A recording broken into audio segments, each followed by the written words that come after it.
Or do I require any? I have my duty. Wait!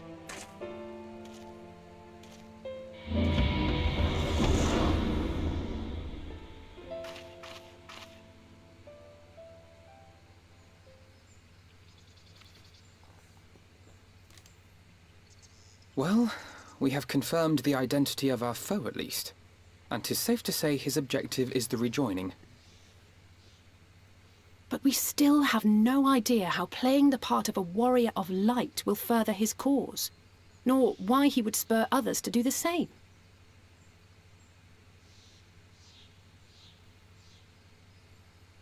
Another visit to the Tempest may shed some light upon these mysteries. Whether we are to exchange words or blows with Elidibus at our next meeting, the fact remains, we know too little. Ere our paths cross again, I would learn more of the world that once was, and of Elidibus himself. In this, we would be best served going directly to his home, much as Emmett Selk came to ours. Though I see the wisdom in thy suggestion, the Amarot we visited is but a phantom born of Emmett Selk's memory. I fear it will teach us little that we do not already know. I quite agree. Yet the ruins of the actual city remain unexplored. Given the vastness of the Tempest, I should not be surprised were there more such structures like to those in which the Ondo reside.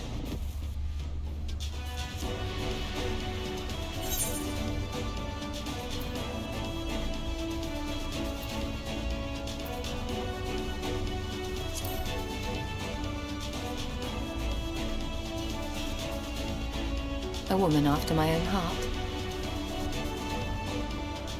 Assuming we are all in agreement, then I suggest we first pay a visit to the Ondo. If anyone can tell us where more ruins are to be found, it is them.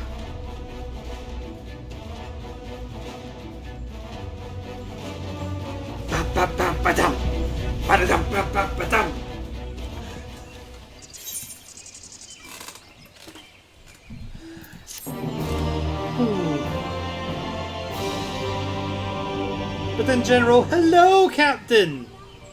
I hope you had a good Christmas.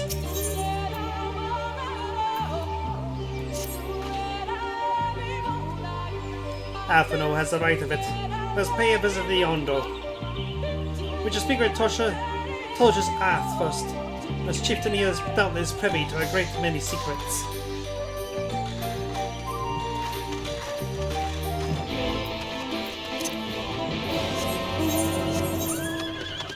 But you didn't go for the stew! Oh, poor Ron, Bernard. Poor Bernard.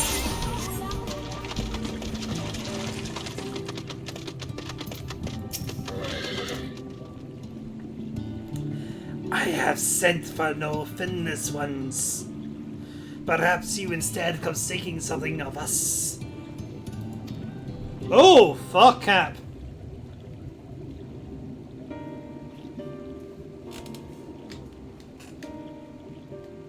Well, that's good. Ruins which you kind have yet to explore, I see. I know of one such place. Less under these circumstances, I am afraid we can spare none to guide you there. And what circumstances are these? Rather than hunt for their own meals, the Benthos have pillaged our stores with a menial liver. They must be... The Benthos? Particular village tribe of Vondo, if I recall. A band of bottom feeders. We all lost fits out of the flood. But while there's work to be built, they resort to thievery and murder. Revenge, they call it, which they prey upon your kind. But do not be fooled. They care not who they harm. Would that they be warriors. This is not the first time they have stolen from us. There's no resource more precious than liver. All must dedicate themselves for the hunt. Unless, of course, we were to reclaim these livers of yours. It seems a fitting payment for the vital information, is it not? Moreover, one could argue by employing Bismarck to reach these depths, thereby driving back these wars, we are responsible for the deeds of the driven to desperate ends by changing climes.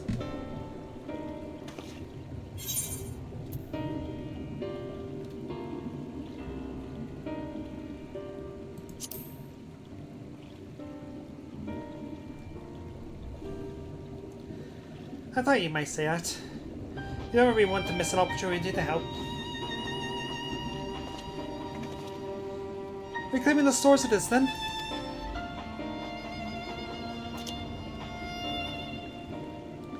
We would be grateful beyond words if you did. The Vendors have surely taken our livers back to Flounder's floor.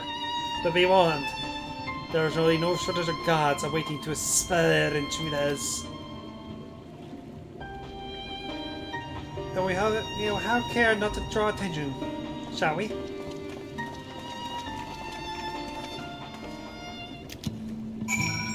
I'm glad you're doing a lot better now, but that sucks to have a Christmas.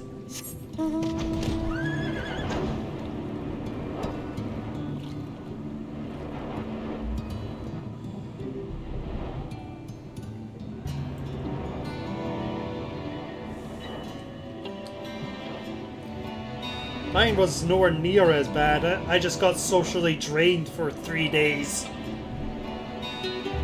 Well, 4, really.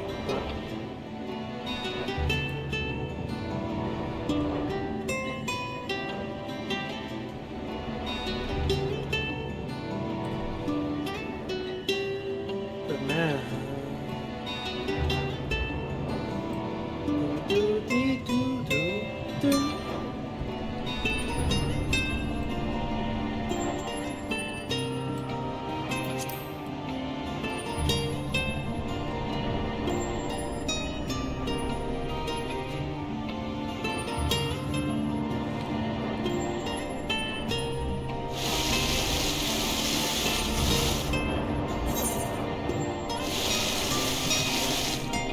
There's the other reason why I gave myself so much time.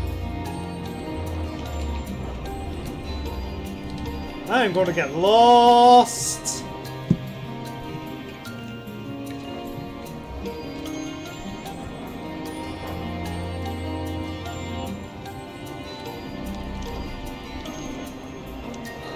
Oh, I was meant to go up that way. Right. Well, that's fine. None of my plans changed. Just remember time resting with a 4D. Well,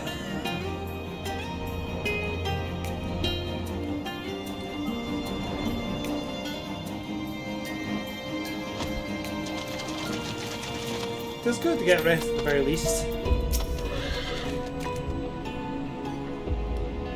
These aren't livers, but they're certainly stolen from elsewhere. Unless wheat has started growing on the sea floor since the last checked.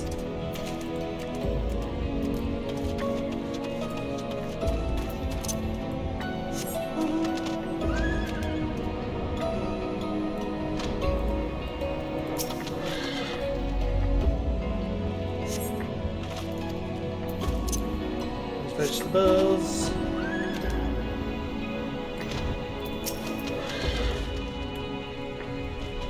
Green scaled the wall with remarkable swiftness. Bugger taught her well.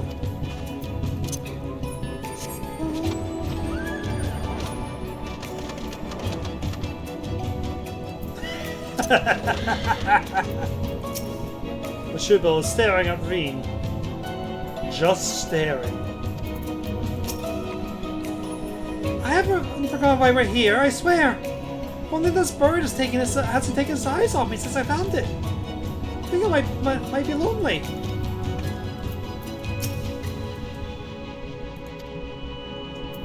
The Shoebill.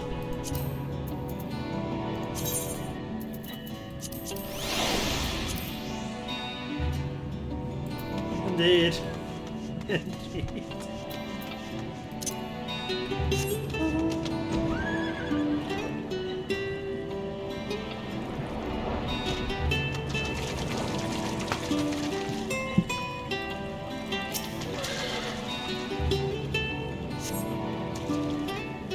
sculpture noise they made when producing the vile stench, you conclude these bags are bustling with livers. Brilliant!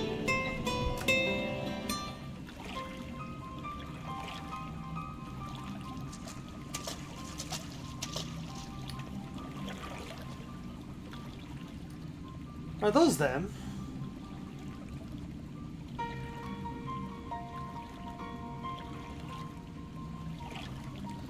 Perhaps you did this already, but it seems the Benthos have already been inclusion storehouses as well as those of the Ondo. Oranges, pumpkins, wheat.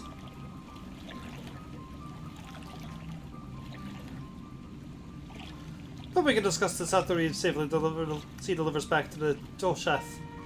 I should do to keep them in suspense.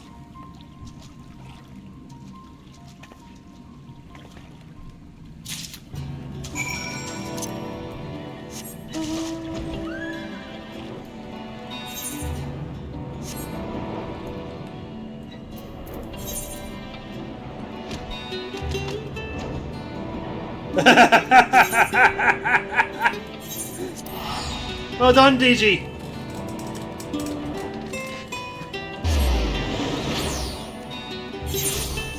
I'm sure you have plenty, and I will look forward to hearing them.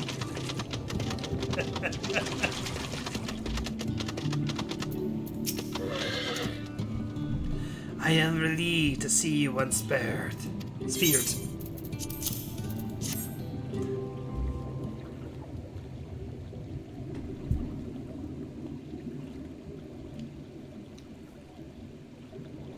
Our precious livers, I knew you would not fail. We also found all manners of footsteps from collusion in the flounder's floor. Tell me, Toshath, does that seem odd to you?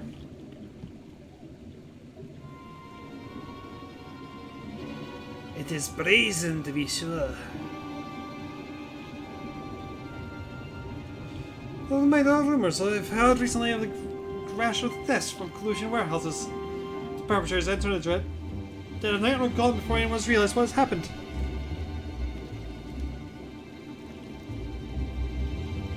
Your Mullen army has been investigating, but thus far to no avail.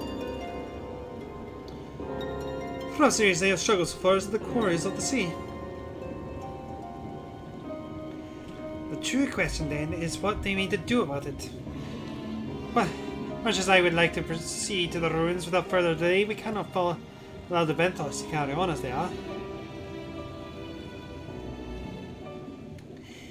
If I may, I believe that the ruins are, in fact, key to the Benthos plan. Is that so?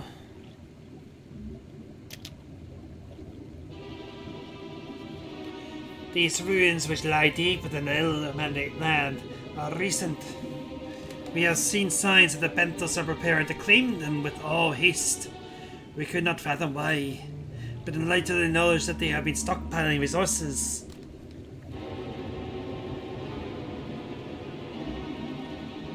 it is clear that the Queen will soon give birth.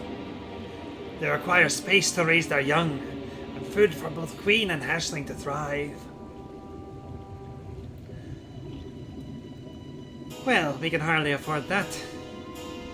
Under normal circumstances, perhaps, conditions in a tempest are far from suitable for spawning.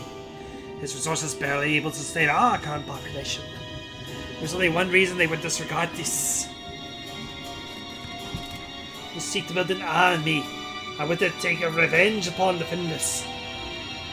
It's not a surprise. They came to us long ago, seeking allies for the cause. We rebuked them, of course. The suffering of others will not see us bombed to our own. The Queen, however, desires only bloodshed, and would gladly send her children to die in our stead.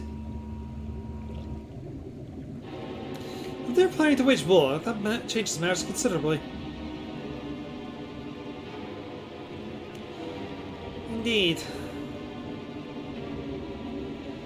I doubt that this could be resolved without violence, but perhaps with a show of force we can convince them to see reason before the die is cast. I'd rather not ask your people in the attempt if we travel to illuminate land. Is there a way we may identify the ruins ourselves? Yes. Once you reach its depths, go deeper still. You'll see a monstrous structure there upon the sea floor. What you've come to us now is the will of the Ancient Ones. They have guided you here, and you will drive out the usurpers. Those who seek to use our magnificent creations with vile purpose. I have no doubt that they will show you the way forward.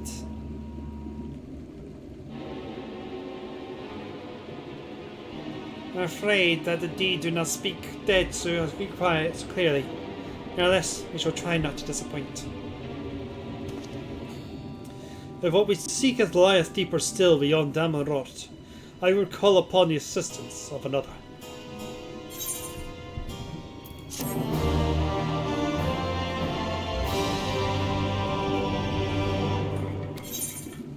Oh yeah, DG. There's a reason why Shadowbringers is my favourite expansion of 14.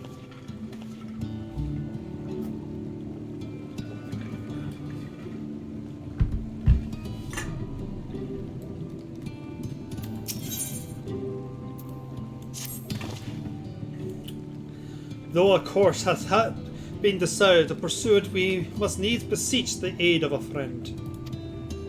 Aye, I speak of Bismarck.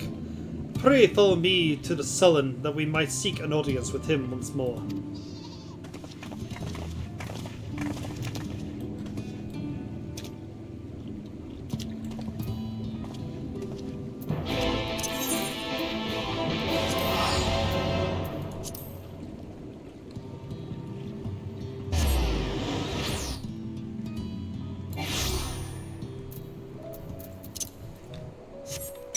Well, we're going to war, everybody!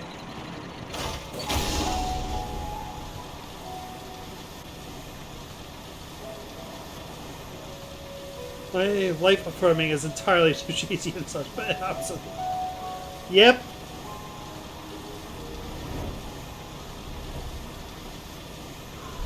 Don't get me wrong, I absolutely adore Endwalker. And if it wasn't for one specific moment, it probably would have became my favorite. But that one moment hurt me too much.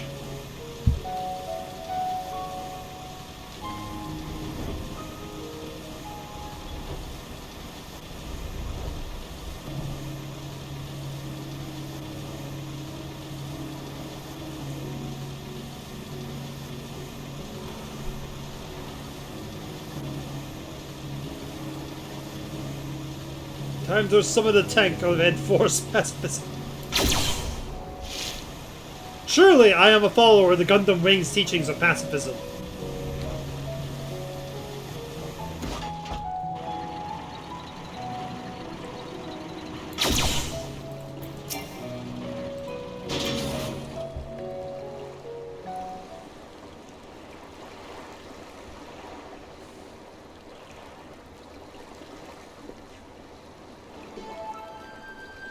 From here we press onward to the Isle of Ken. I myself proceed on foot. You perfected your technique then? Just so. The water will be as glass beneath my feet, and provided such purchase fragile yet true, watch closely. Oh, I certainly shall. Forgive me, but would it not be easier to perfect your swimming technique?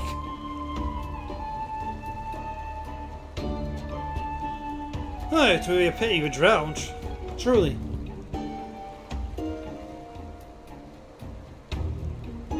Oh, hush! I'm sure it'll be brilliant.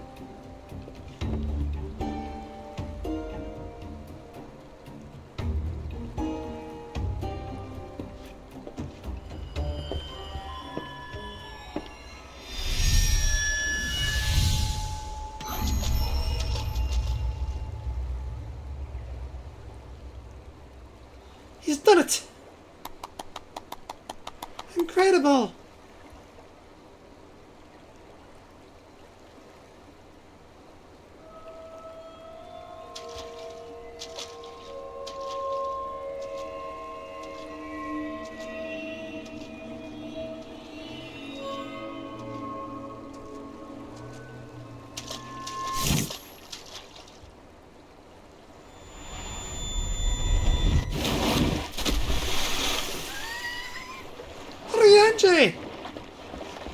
the love of...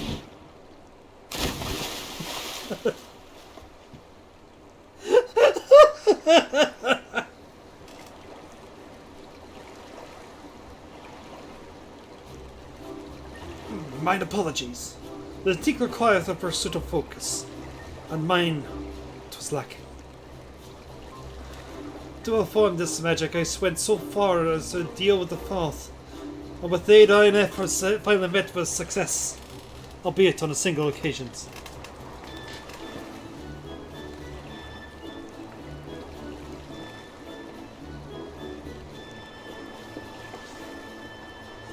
I would not know why I cannot repeat it. I thought I saw you if we were a bit towards the end there. Perhaps you're simply tired? Thancred!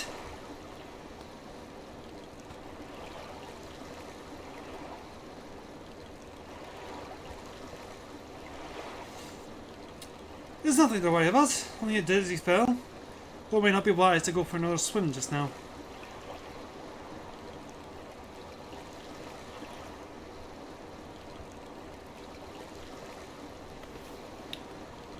Thankfully, we have an alternative. A wonderful invention, I'm certain you'll agree.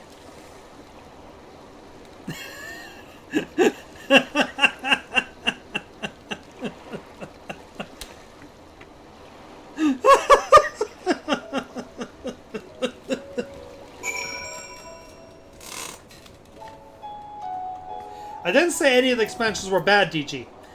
On the contrary, this is my favorite with Endwalker 2nd, Heavensward 3rd. It's just more... It's a wash-off.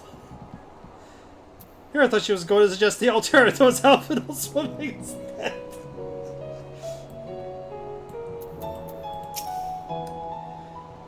Do you think these two are really alright? Perhaps we should take a moment to rest. What sort of dealings with the Thoth, I wonder?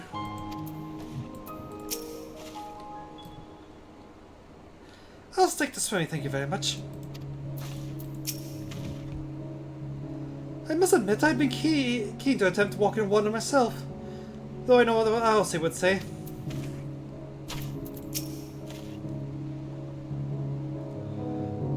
Before you would make a quip about age catching up with me, you'd be out of breath too, if you had to drag Orianji out of the sea without so much of a warm-up.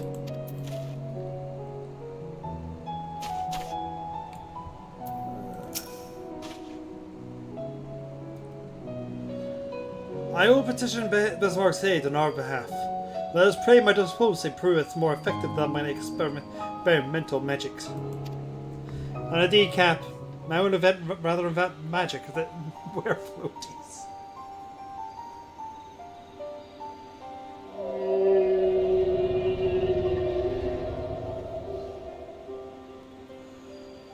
You speak a voice of king, little neighbours, I will not deny you. As before, if you seek what sleeps beneath the sea, I will be your guide. Thy kindness is unboundless of the depths serene. Before we depart, however, I would ask a favour. After our last flight, I found my creatures clinging to me. I am itchy. Remove them, and I will take you below. With all haste shall it be done. Yep, just one more week!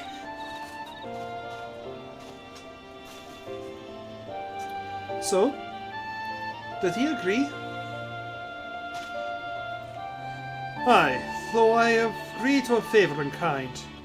Regrettably, 'tis not one I possess the gift to grant. Bismarck hath asked us to cleanse his underbelly of barnacles. Alas, one must needs dive beneath the surface to do so. Even if I could master the power to walk upon it, it would avail me not. Oh, for heaven's sake! Is that all? We and I are more than capable of that. With the Coach's blessing, we have done it within moments. I'm better than standing here and listening to this nonsense. I'll take the right, you left. Now go!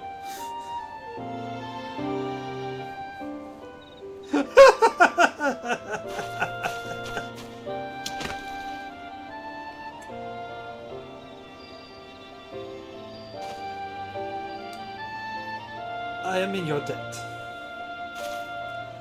Angie, I think that's the most normal thing you say in the entire game. Yes. Just one more week and we gain even more information about Dawn Trail. That was a waste. Why do I keep using 9? That's not where the thing is.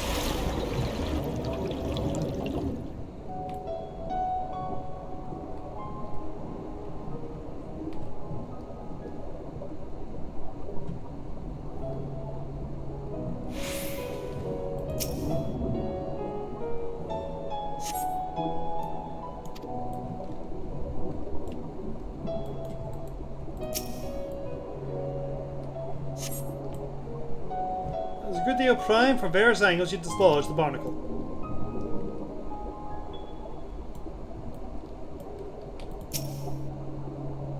I just want to know, what is it with Charlians and being unable to swim?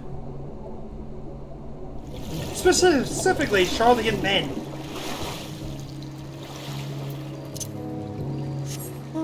It's not even like they don't live near water. They're a fucking port city!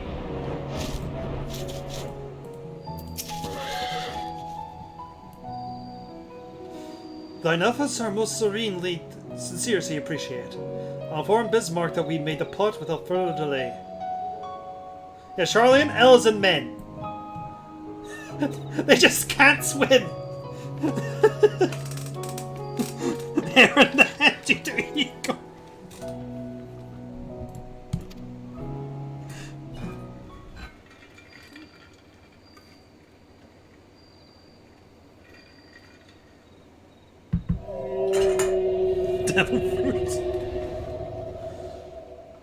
Much better. Thank you, little neighbors. I remember, a long time ago another did this for me. After the flood, when I chose this spot for my slumber, he came and made a home on my back. Ken was his name. When I grew itchy, but he was not afraid. No, he would ask what was wrong. I told him another creature clung to my belly, and he dove into the water. He helped me. He was my friend. He told me he wished to live in peace, away from his people and their wars. This I understood. I treasured our time together, brief though it was. Brief together it always is, but I remember him, and how he laughed when we flew. I remember when he slept. I too slept that day, and many days since. But the light fades and darkness returns. Ken sleeps, but in memory he laughs, and together we fly. Here I am awake. It feels good to speak and to be heard again. A shame that others cannot. If thou art willing to learn, I will gladly teach thee the language of man.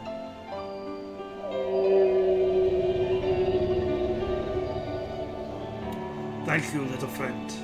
It is time I grant you your request. But first I will take flight to cleanse my body and prepare. The dive will be swift. I would not have you stuck by errant debris.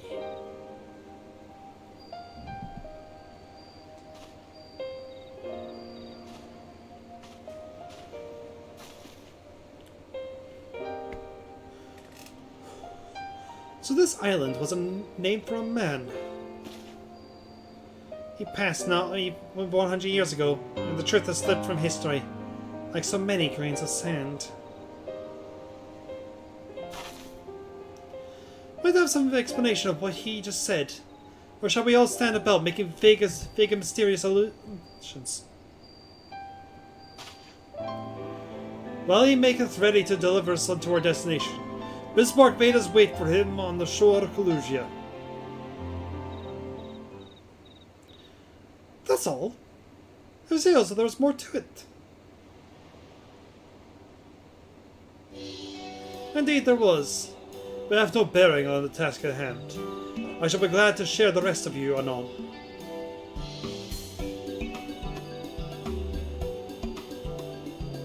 Fine. Later then.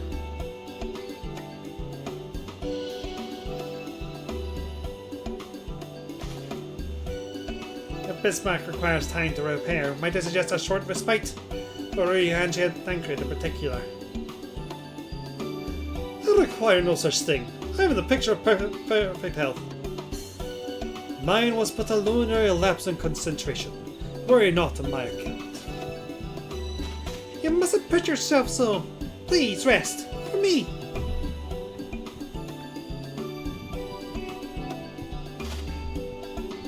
All right, if you insist.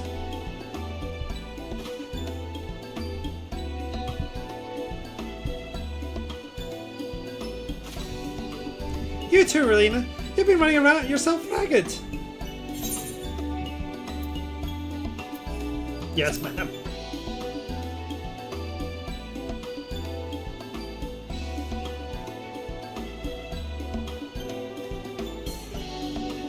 In that case, I'll leave the old men in your care. The rest will meet you at the Spital anon.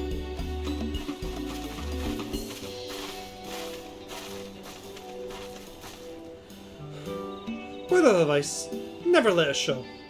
When she realizes she struck a nerve, she remembers. By the gods, she remembers. In any case, we must be made to rest. I know his place in the Sylvan is better for it than most. Come with me.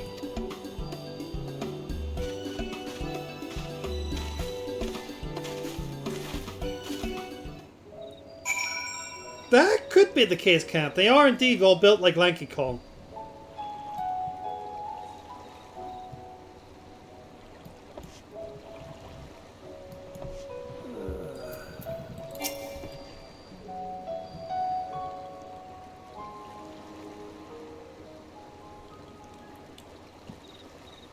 Do we know if Estenian can swim?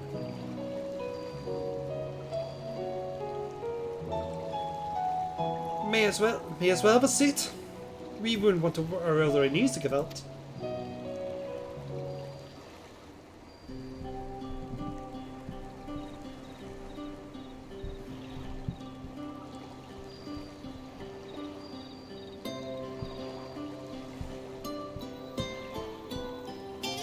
To hear us speak, you think I was on my deathbed. When you're 12, I wish that girl wouldn't worry so much. Thy continence bellies thy words, Master Tancred. I'm sure I don't know what you mean. Let the record show that I am here under protest. Though I can't say I mind the view.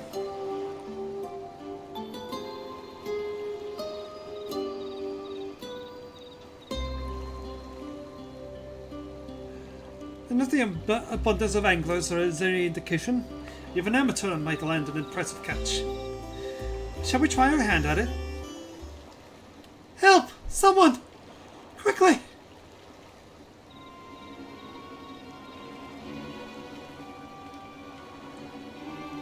It's Nightshade! He was attacked on the road in the Crystarium. Barely escaped with my life.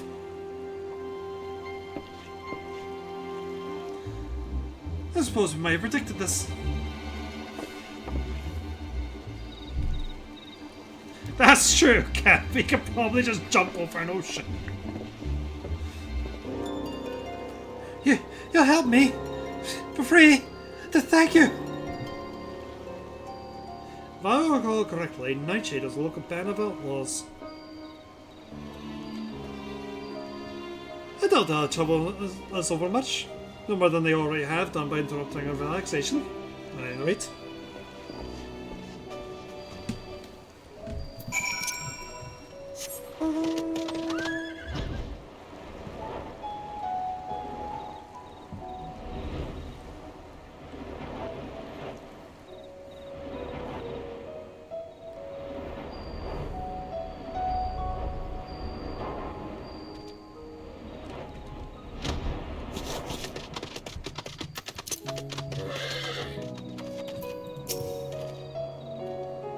These are matters well in hand by the looks of it.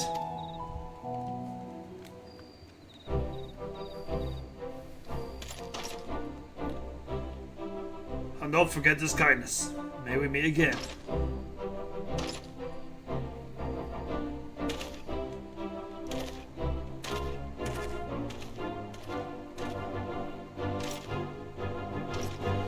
Is that you, my lady? Don't tell me we just deprived that poor fellow of the honor of being rescued by the Warrior of Darkness. We had no idea you were in the area. Fancy us meeting again so soon, eh? I believe we even recognize our companion.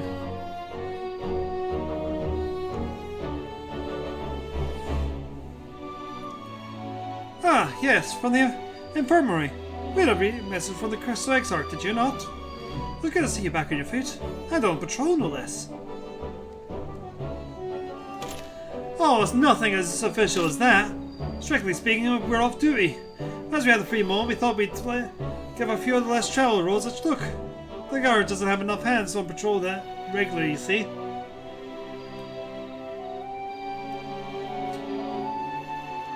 That's admirable. Not a few so devotedly to their duty in Lakeland or beyond.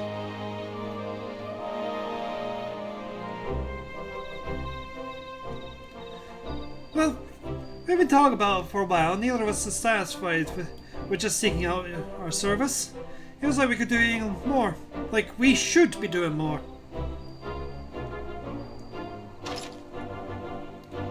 It's all about having the will to help your fellow man, and the resolve to see it through.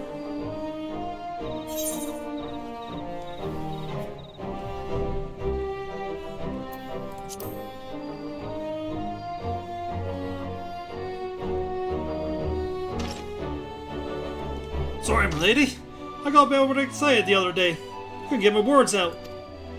And it means von art, my lady. I'm with the guard, but I don't trust to protect Lakeland. I want to protect the lot, just like the Warriors of Light.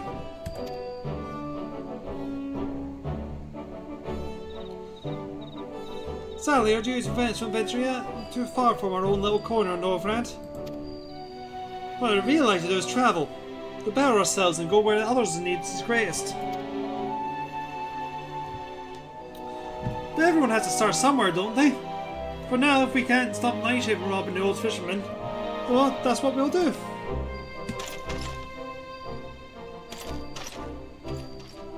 Guys, you can't both be tank. One of you needs to be a DPS or a healer. Well, well, future of heroes. Don't you think? They want not the spirit, 'tis but a pity they draw inspiration from so clouded a wellspring. Yet on it availeth not as naught of fret and idleness. We must need press on if we are to bring Elizabeth's schemes to light.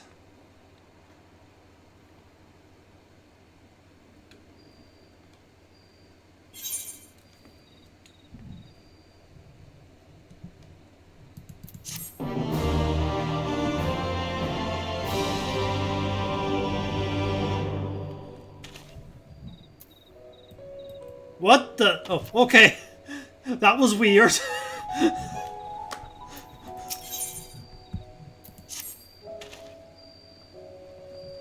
The respite was cut short. I dare say we are all eager to avail ourselves of such knowledge of the ruins as the ruins may hold. Aye, and I doubt further contemplation of Elidivus' machinations will be conducted to relaxation. We may as well make for the split hall now. So, CBS for the test.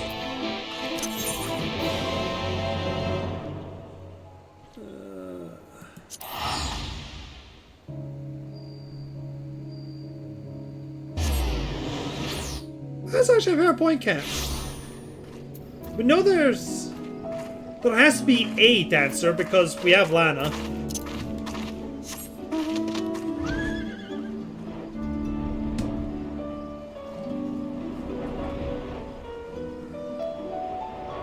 There is also definitely an archer, as there was 2 of those involved with the role quests.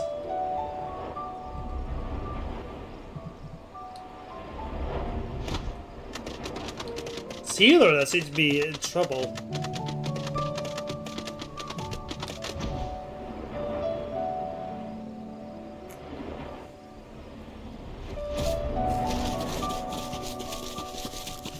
Oh.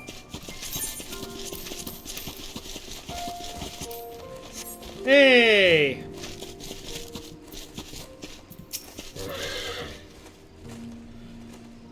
All are present. Now we need but await Bismarck.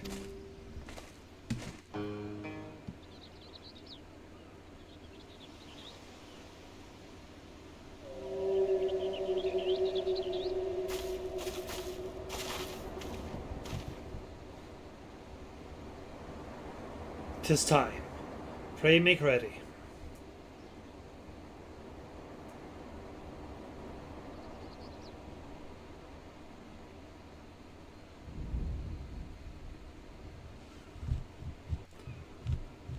Where's those two that saw the whale before?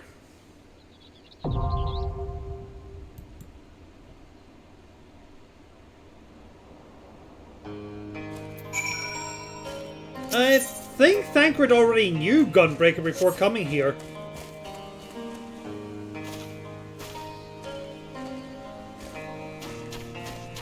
Oh, you're doing the physical one. I'm not entirely sure how to explain it, Tachi. For me, it was a vibe.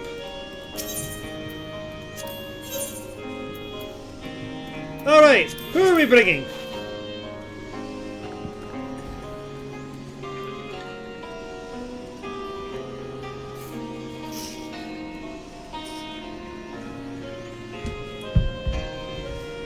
There's just something about him that just...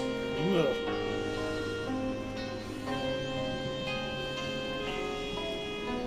Will Urianji be our healer, or will it be Alfie?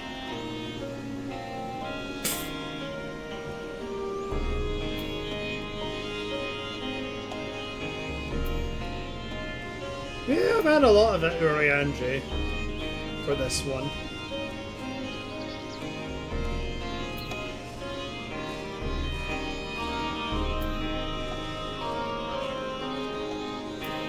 Our fates are not yet sealed.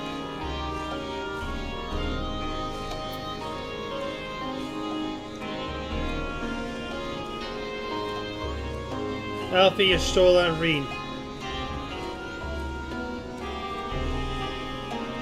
That would require me to be tank. Which I can do.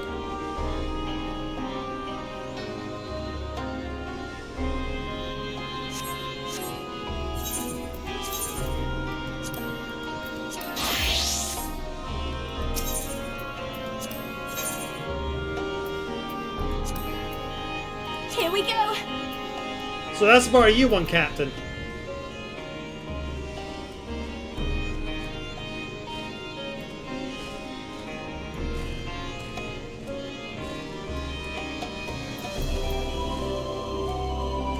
But we do have a request for Urianji, Our so... fates are not yet sealed.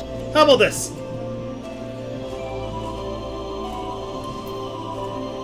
A compromise between yourself and Adori.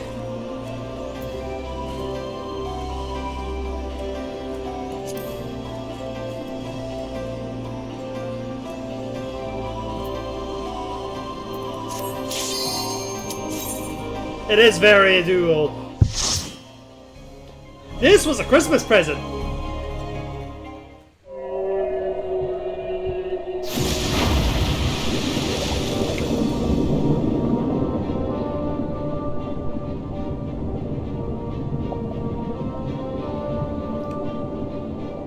An enemy is signed to you.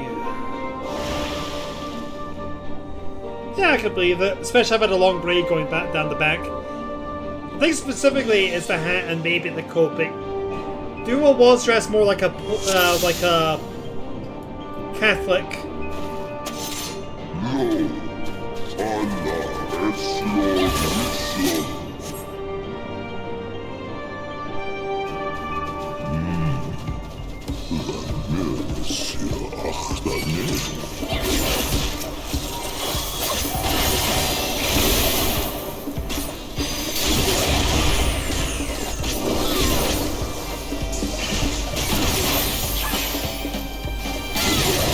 You underestimate me!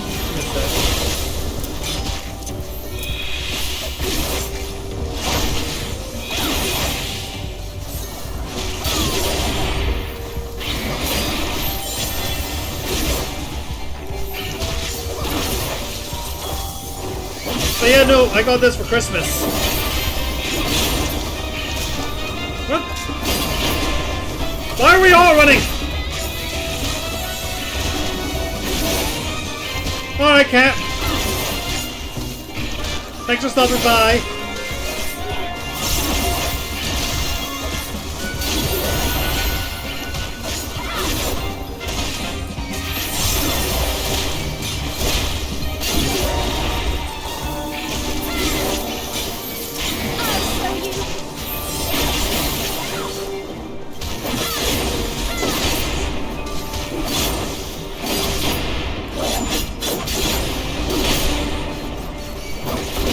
Hey, do you guys want to see me give a healer some heart attack?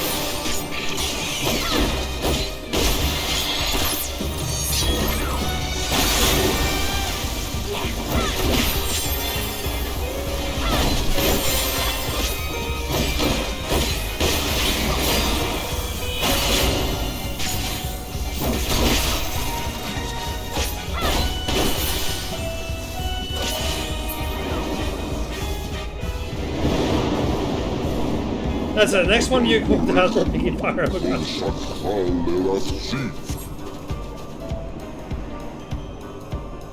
But yeah, this entire outfit was a Christmas present from a couple of friends of mine.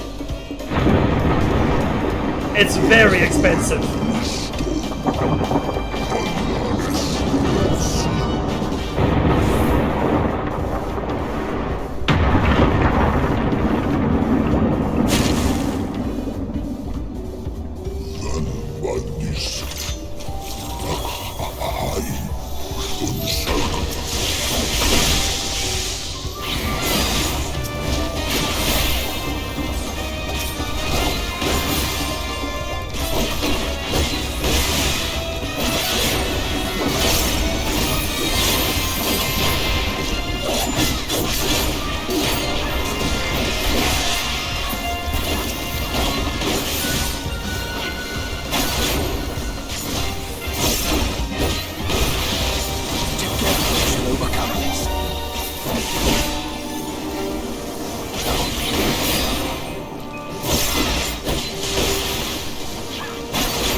That's a big jelly.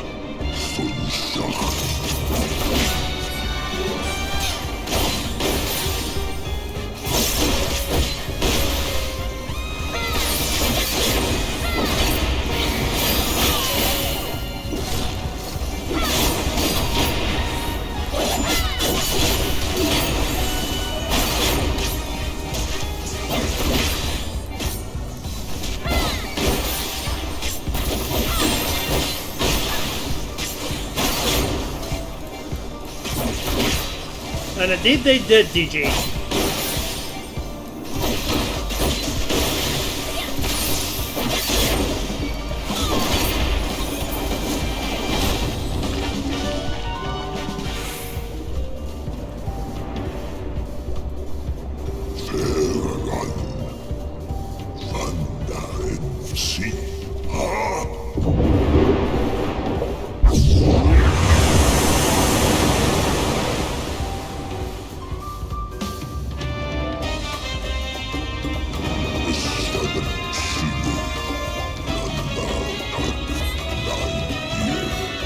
Thanks, Bismarck.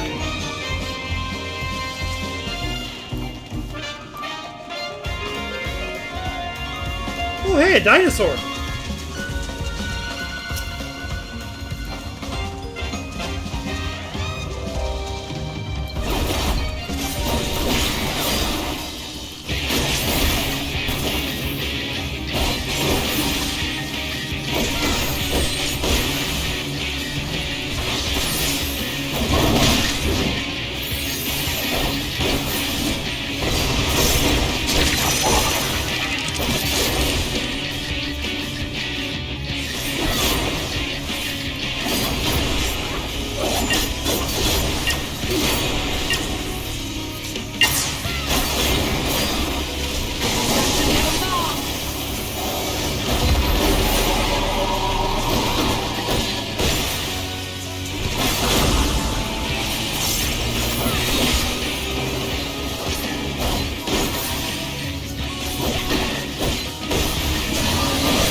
You know, it's just a creature from the depths.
Oh, wait, you're doing a Pokemon joke. My bad. Although I just dissociate for a bit now when he's playing a gotcha cube.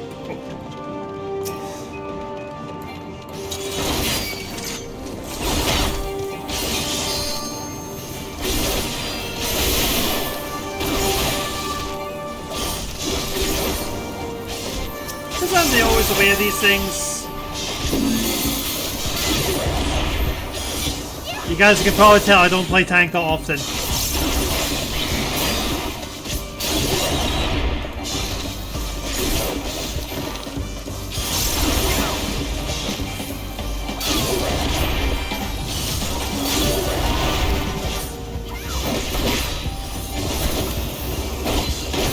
Don't have the muscle memory for you, keep buying so much.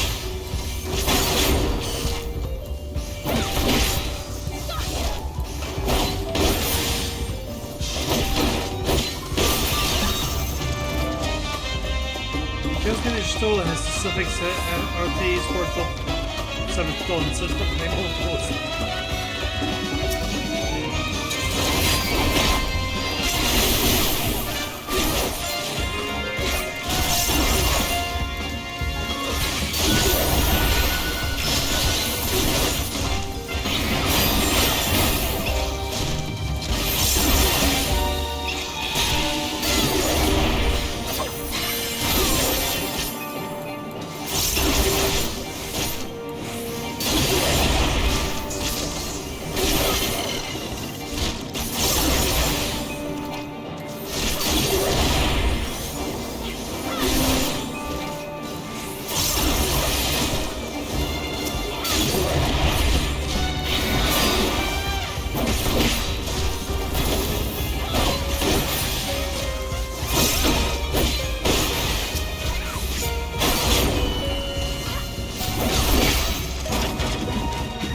Let's give Ariandria a test.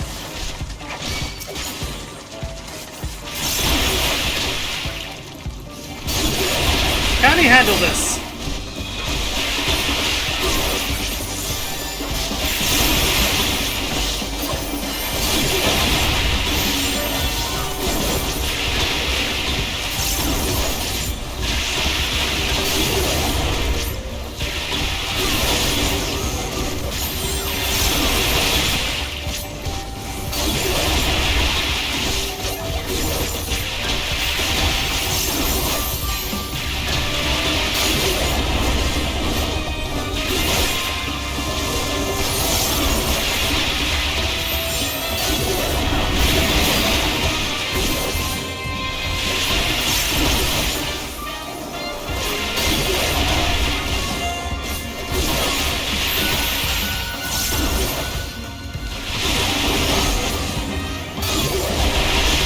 is the one class from Realm Reborn I haven't started yet.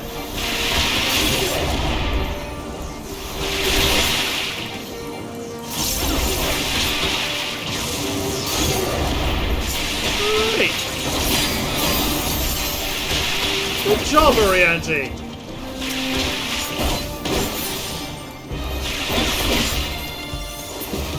So you can handle at least 2 mobs.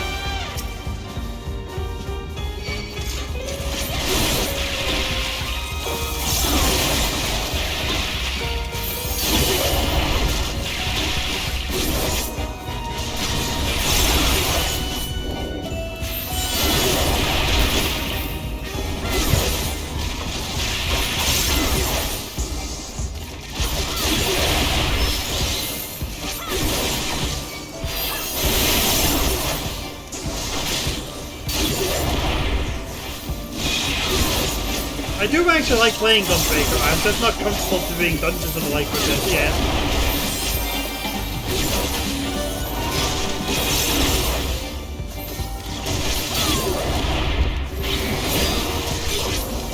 And that's the point of that's the point in the game where that's mostly all I do.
Dang it.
There we go, back to the jazz.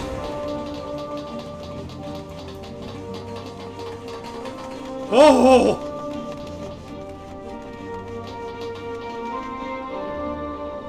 Oh!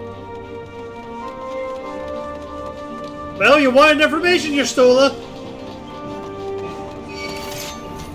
Together we shall overcome this.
So those who don't know, each one of these is effectively a big ass book.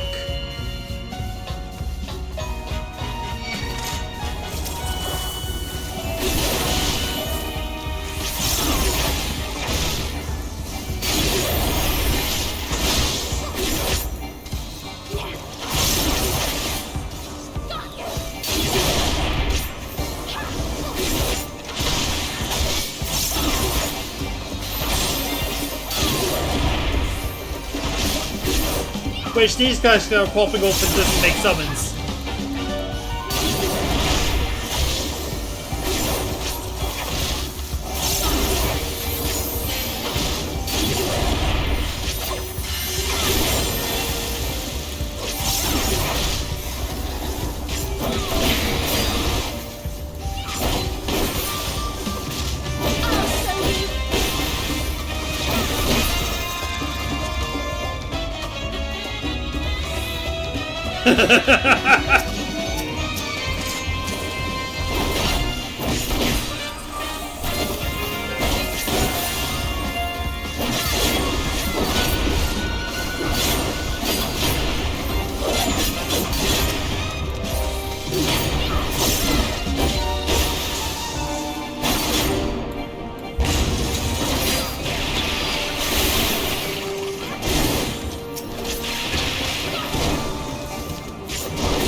This, by the way, is where I wanted to get to at the end of last stream.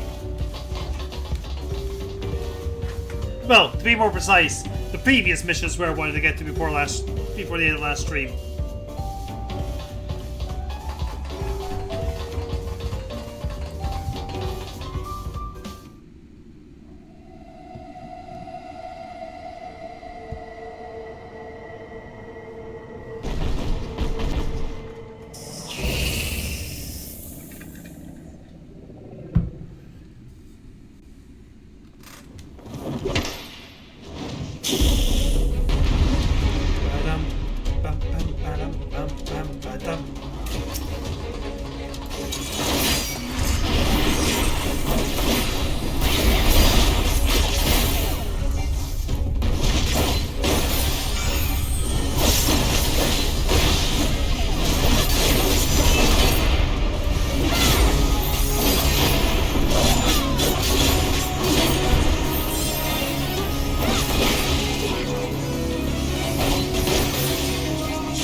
Alright, we have now stopped the war.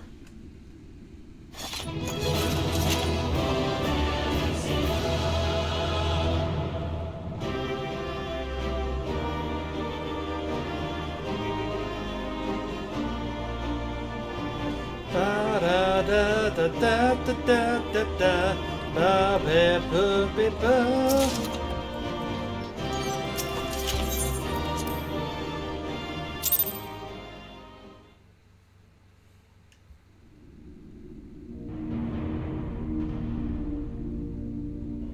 This structure must have served an important function. And here are yet more crystals.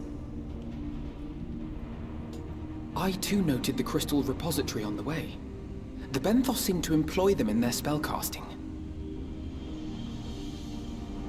In such vessels did the ancients preserve concepts, ideal forms to be drawn upon in the act of creation. That so great an abundance should reside here lendeth credence to Ishtola's conclusion.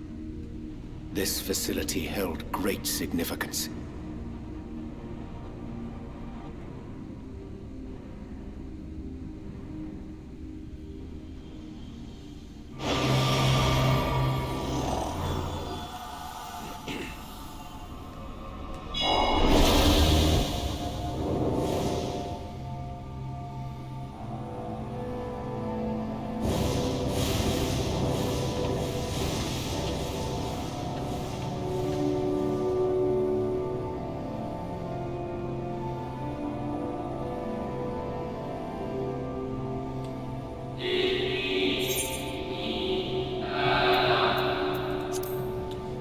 Thank you all for joining us Einder in these most perilous of times.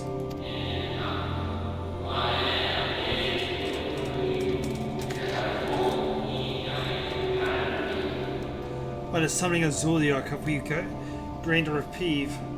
Yet mutable as the laws he has woven in seem, they will not serve to install our doom.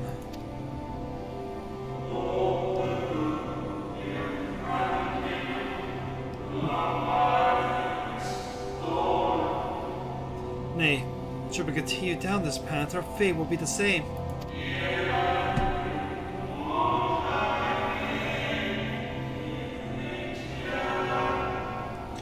I said as much to the conviction, of course, but the stubborn fools turned a deaf ear to my warnings.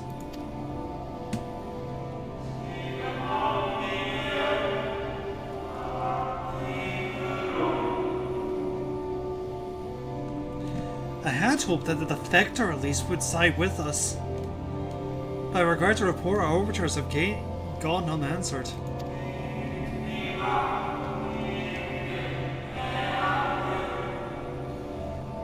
What other tend your thoughts, Vina? Where you lead, we will follow.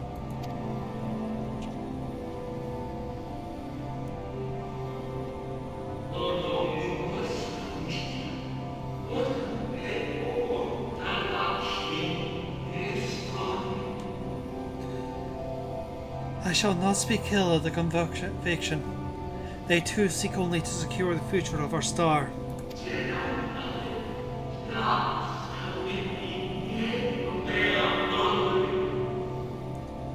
It is plain they will not countenance a permanent solution. That being the case, we must ask ourselves a simple question. Are we prepared to pursue our chosen course, even should it mean the suffering of eternal condemnation of our brethren?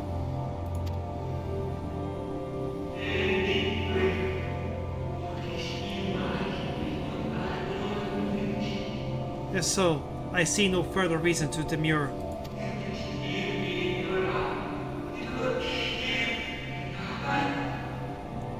Let us bring forth the light that shall ever keep the darkness in check.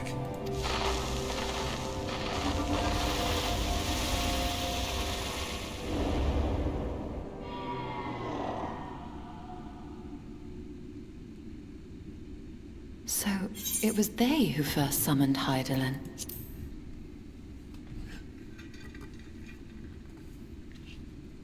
Their discussion did seem to imply as much, yes.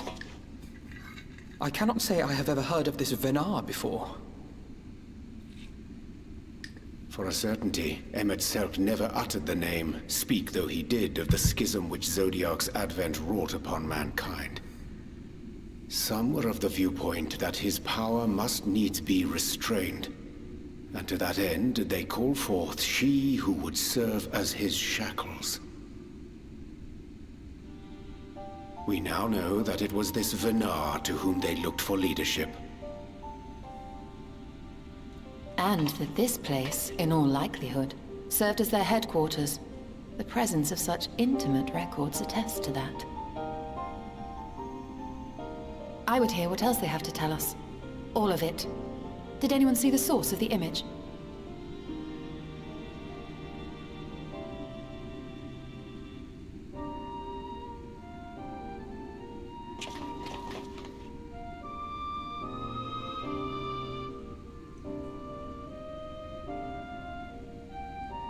The device there?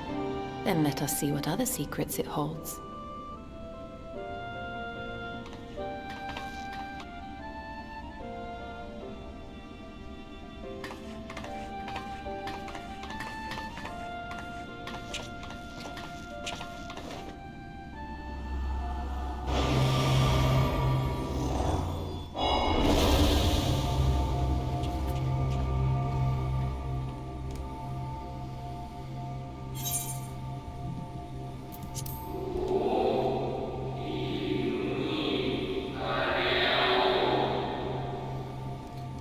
Venar, please. Why must it be you?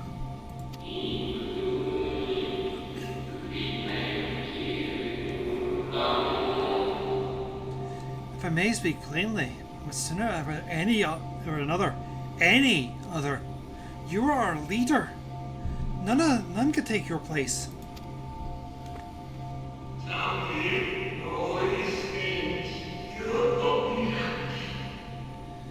You know as well as I that but few support our cause.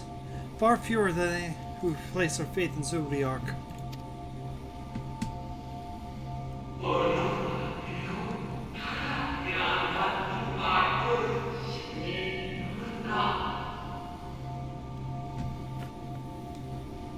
If Hydaelyn is to stand a chance of opposing him, I am the only one who may suffice as her heart.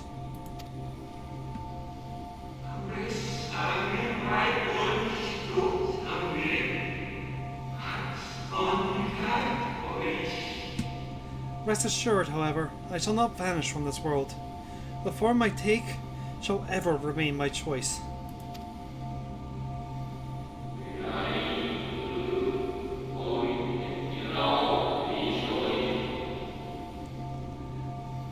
Then I'll praise you no more. Only know this. You will be sorely missed.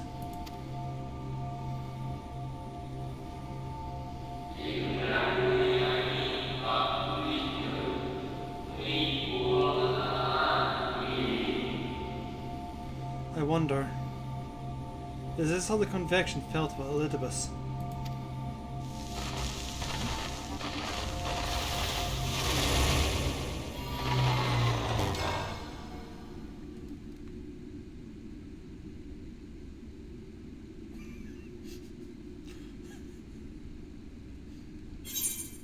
What? Forgive me, but did that not strongly imply that Elidibus sacrificed himself to become Zodiark's heart? 7 hells. Then who or what are we dealing with?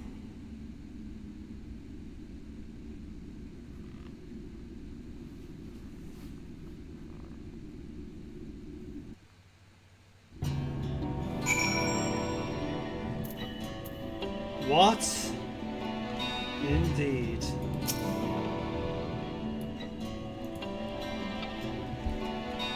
The device appears to be activated via a form of attunement, non-lethal like an aetherite. Beyond that, I cannot say little for certain. Say that we should take this opportunity to see what other records it contains.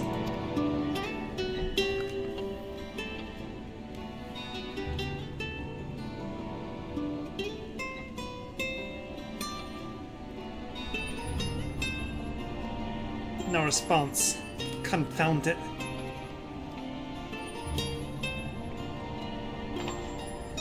If I may, my lady, the panel did formerly emit a soft yet perceptible glow. That doth so no longer may but betoken the depletion of some essential energy within. Given how long it's lain dormant, I think it's fortunate function at all. That may be well, but if we can't get it to work again, we leave him with more questions than we've answered.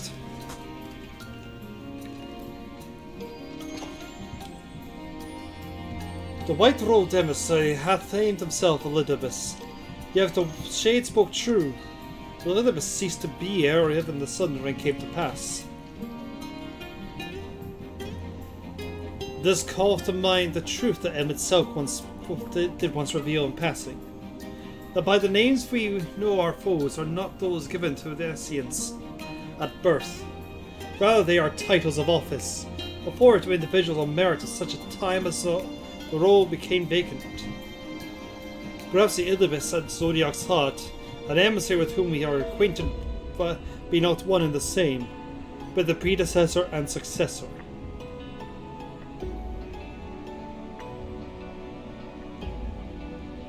It's possible that the previous Elizabeth perished before the final days. The one we know could still be the survivor of the Sundering. And yet, something in the explanation rings false. I will remain for a time. I'll not abandon my attempts to revive the device so soon. There is more to learn here. I can feel it. In matters of ethology, I know none as capable as thee. If there existence a means to learn more, thou wilt surely find it. Whilst thou art thus engaged, we shall attend to matters on the surface.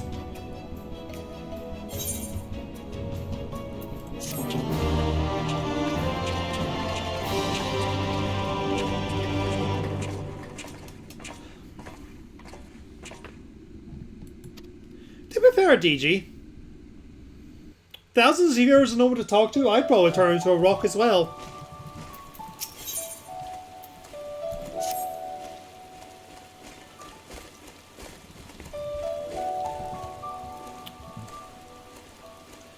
Can we but uncover Elizabeth's true origins, we may yet come to understand his designs. To that end, your stolen must needs be afforded as much time as she doth require to complete her investigation. To that extent, that such things are within our control, yes. Speaking of which, perhaps we might trouble the X-Archive for news of the progress with the spirit vessel. You'll no doubt wish to hear all of our own discoveries as well, just as they are.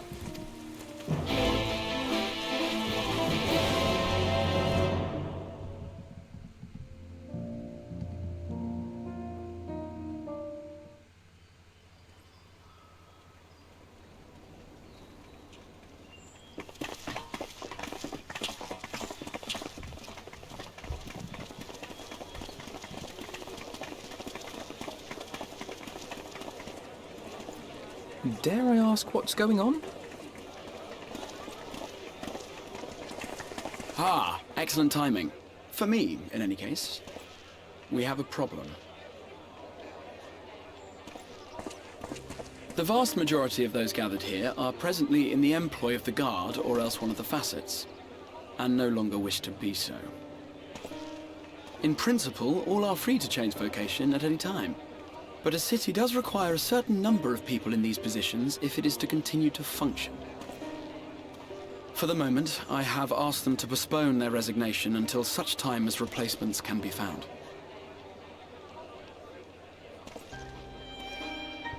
As you may have surmised, we have the Warrior of Light to thank for this. It's you! The Warrior of Darkness!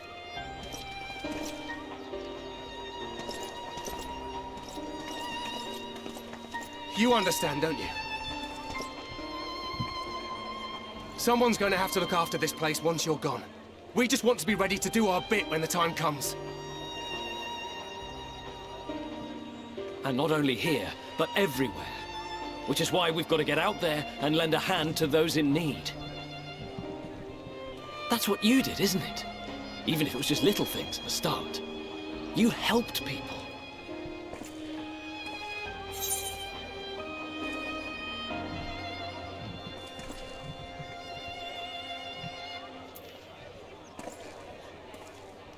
Okay.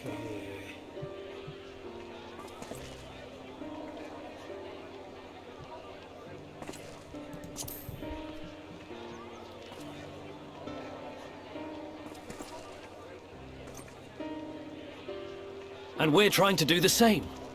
We may have our sky back, but there's no shortage of people who still need help. If we follow in your footsteps, then I choose to believe we too can be heroes one day. Even warriors of light.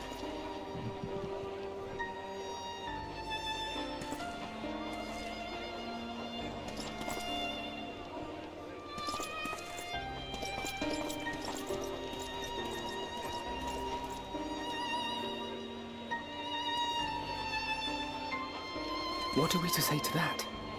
We can hardly tell them they are mistaken. They seek but to do good, as you have.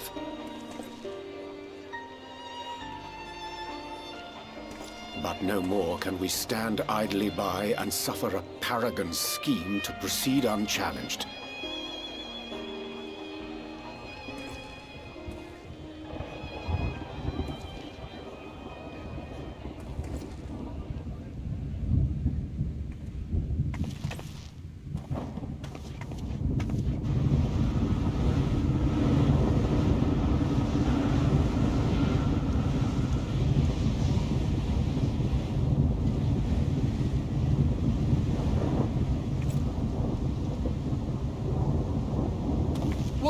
What's happening to the sky?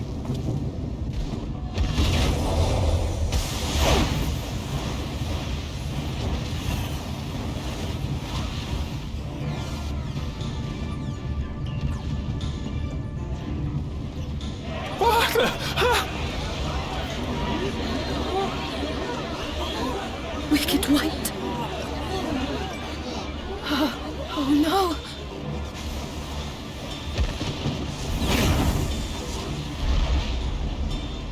By the 12.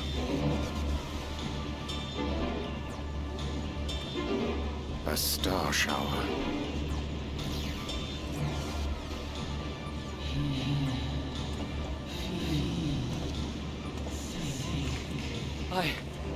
I hear a voice.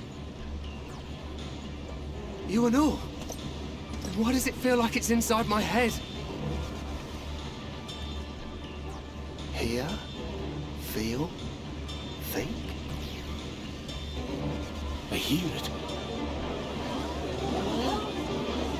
Me too. Did I not tell you, my friends? You are warriors of light!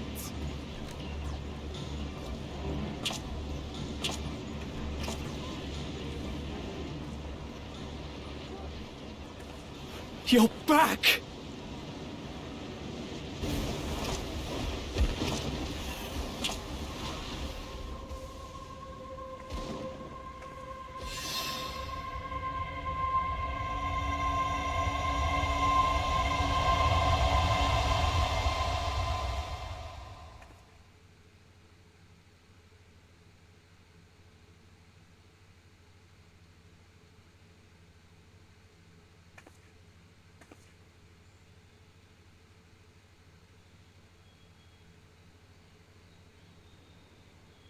What you hear is the voice of light itself, and it has blessed you with its power.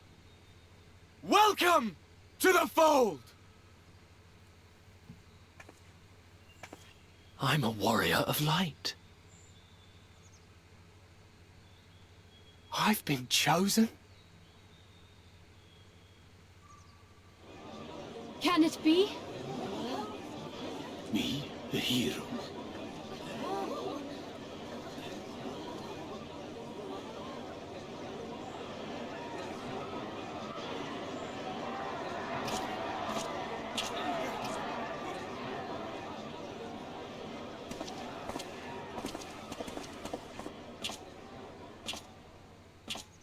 Wait!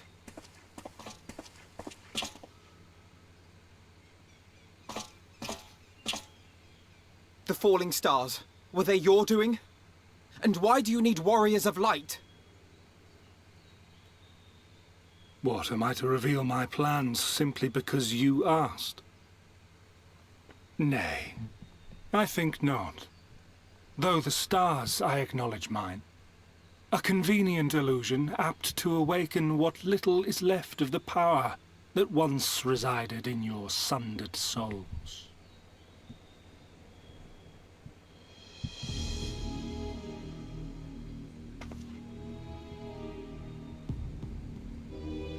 That which you and yours call the echo.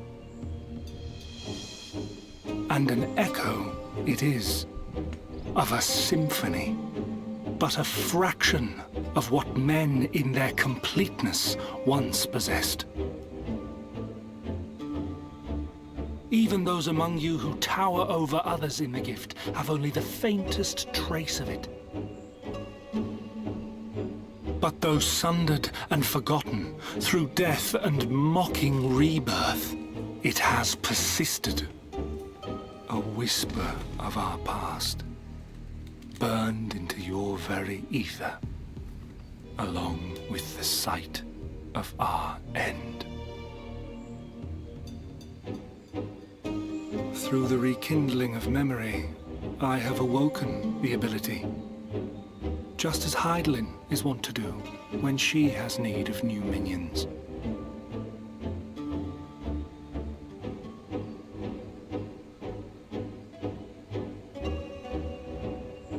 The echo hath ever been thought a gift from Heidelin, a boon granted solely to her chosen.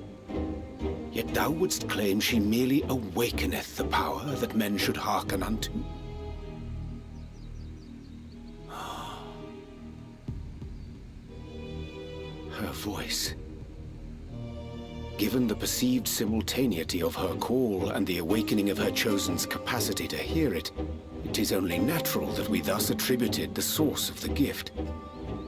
Yet if, in truth, the echo is a prerequisite for hearing her voice, one might surmise that her call never ceaseth, such that all who awaken to their innate gift might receive of the blessing of light at the self-same instant. In sooth, we bore witness to this but moments ago. At the sight of the star shower, full many in the crowd did speak of hearing a voice in their minds, did they not?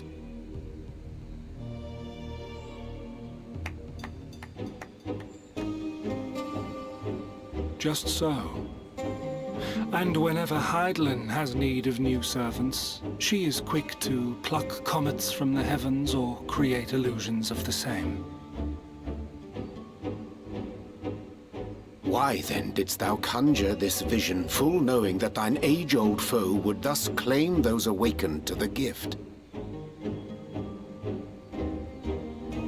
Foe? You must be mistaken. As you see, I am a warrior of light.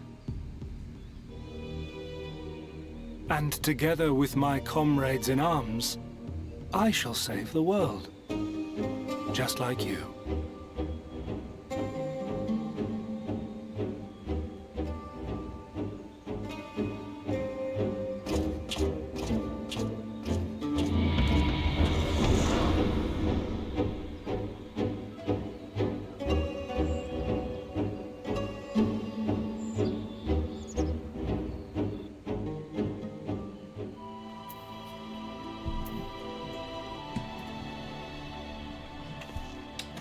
Man, we stood here just afterwards so long, it's fucking night now.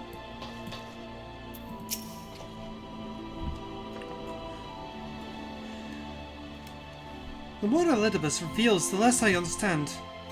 But that he has made a fine mess of the things as planned.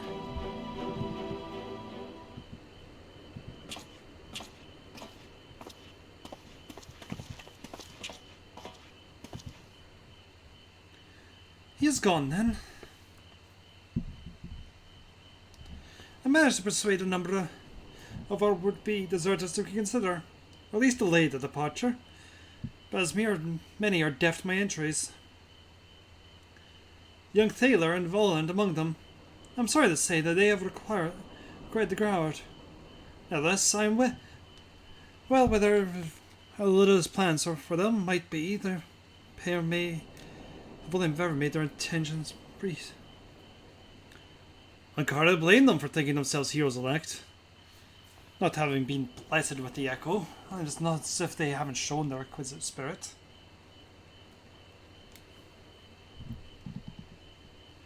I quite agree. Though the impetus of their sudden departure may have been words falsely spoken, the men and women in whose footsteps they would follow are heroes in truth. Warriors of light. Ardbert, herself most of all. And so I would ask a favour of you.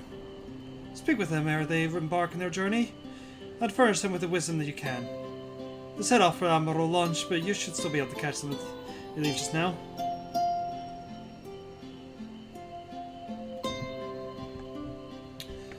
Worth the effort, I'd say. If I recall it correctly, the other Seed Seer took time to usher you onto the wider world many moons ago. I think the comparison rather flatters Thaler and Volnard, but the point still stands. They would doubtless be grateful and encouraged were the Warrior of Darkness ourselves to see them off. If thou art willing, I prithee go. Thou mayest safely leave the task of unfolding that which did thus transpire at Annalise. And thus we don't need to take part in the exposition.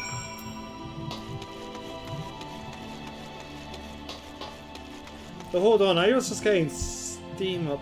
Must seem. No frames dropped. That's weird. Why is it telling me stuff then?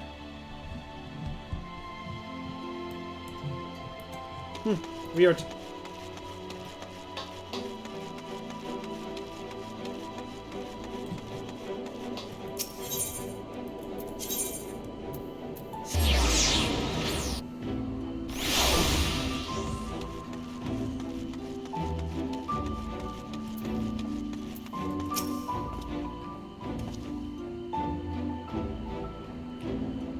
You again? I mean, it's you, my lady. Sorry, it's been a funny old day.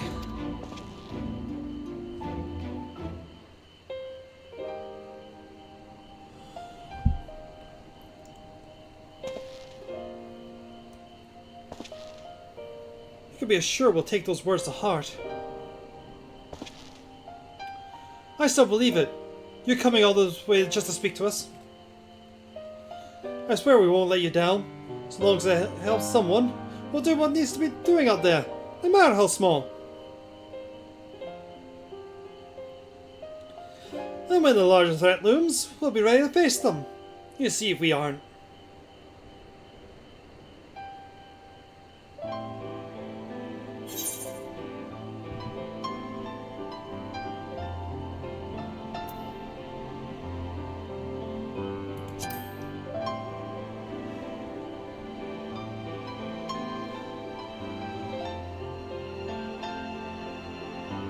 We'll be off then. Farewell, Warrior of Darkness. Thank you. Seriously, what if you need to change paths? I know Ardbert's team had like 3 tanks, but come on!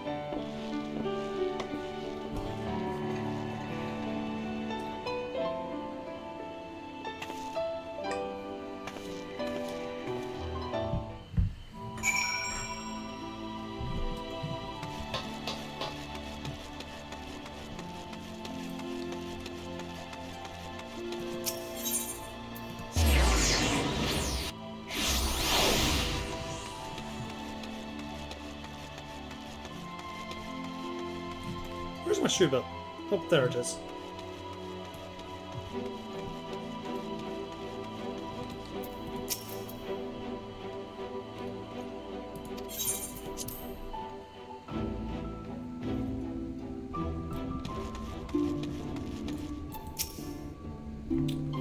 Thank you for making the effort. I'm certain your words will be a boon to them.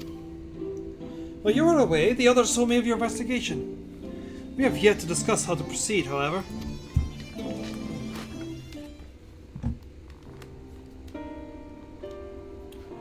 One of your findings at Amelie Einder did raise important questions as to the identity of our adversary. We are no closer to discerning his design, nor do I know of any other potential avenue of investigation.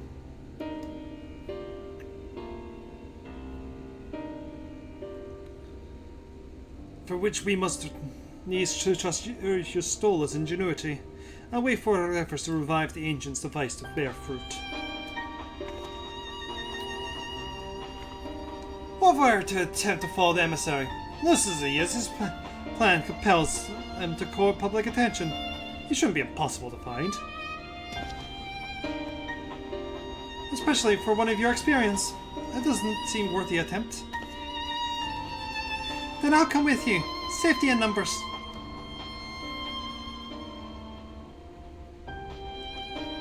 In combat, perhaps, but where stealth is required, the opposite is true. Happily, I don't plan on getting myself caught, so you no need to worry. Nor do I intend to vanish for the moons on end. We still have the empty to attend to, don't we? Alright then. I look forward to your return.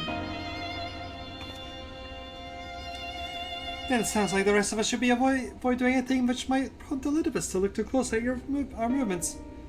Insofar as is possible, I recommend we limit our activities to the Crystarium.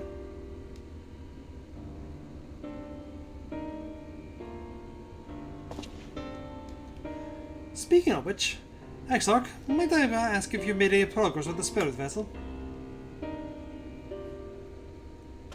Of course. We are presently studying the principles of underpinning memory transference and, I believe, nearing the requisite level of understanding. Hey, Cap! Welcome back. Less heartily, practical trials of transference methods suited to you for use with the vessel have yet to yield satisfactory results, to put it mildly.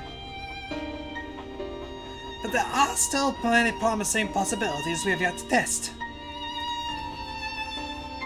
Indeed. Though it may take some time yet, we are well on our way to the solution. And I shall not rest until one is found.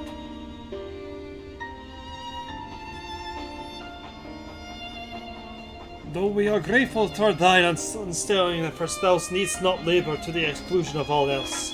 If it were served to lighten the burden, however little, I shall gladly offer mine assistance. Quite. I, for my part, will do whatever I can to ensure the Crystarium continues to run smoothly, in spite of recent disruptions. Then perhaps I could help. There must be something I could do, even if it's just guard duty.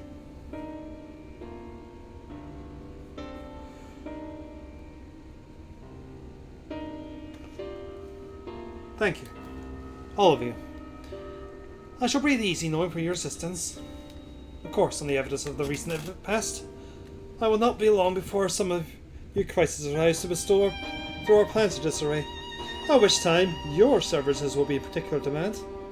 That being the case, perhaps you might take an opportunity to retire to your sweet independence.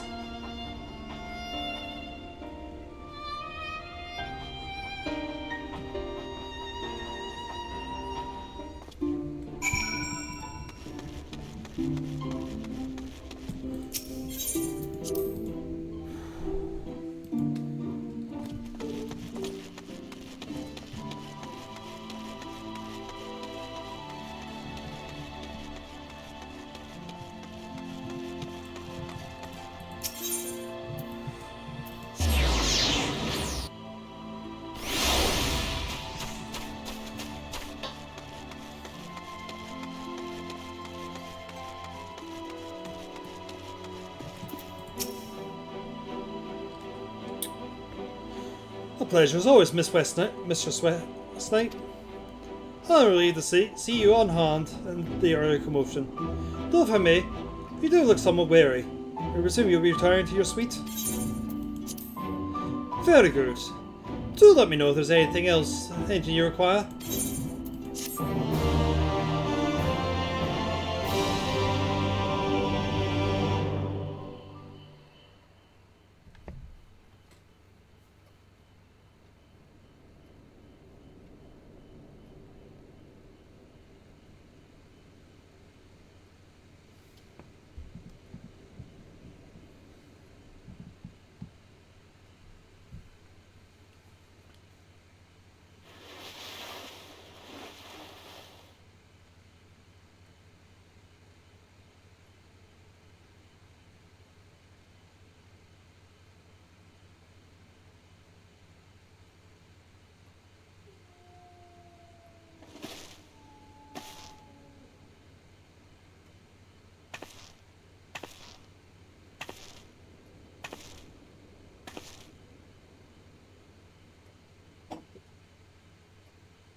Which is West Knight?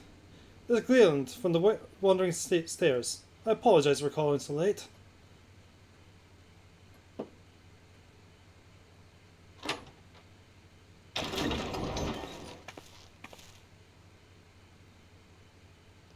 A friend of yours was asking after you. You may remember from that business with the cardinal virtues.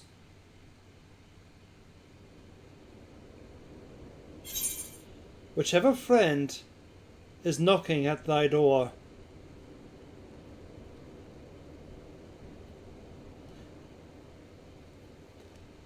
I'll let chat decide which of the four.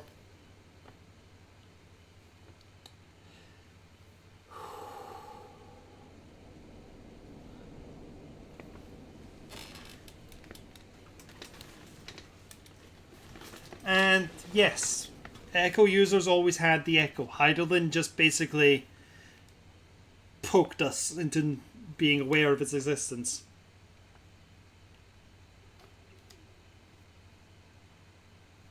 One for Goit. Two for Goit.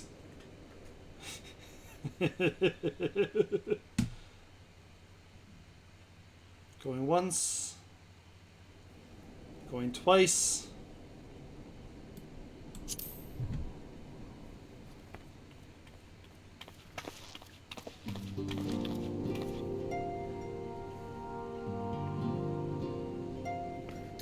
Laddie Hall, stranger. Oh, nice cap.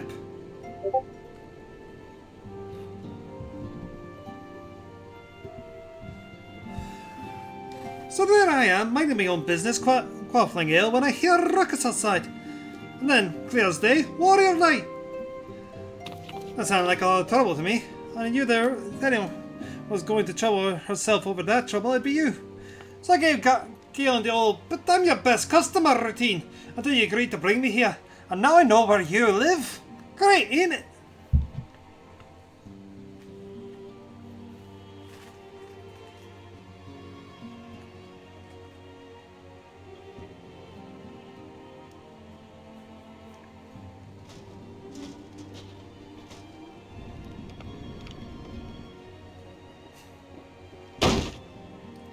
Some bastards walk around wearing hard pretzel, limits at hard battle like a second-hand jargon.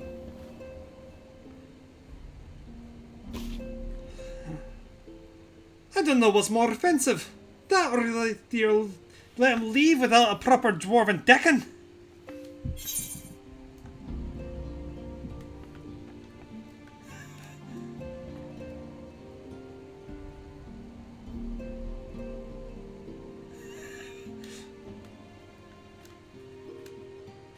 Oh, what are the shinies you got today, Cap, by the way? If you're on your 6th.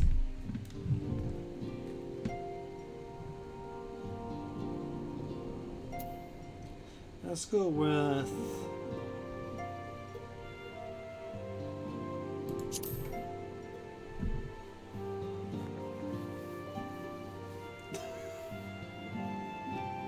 Bah! In a pinch, an improvised decking would have been fine.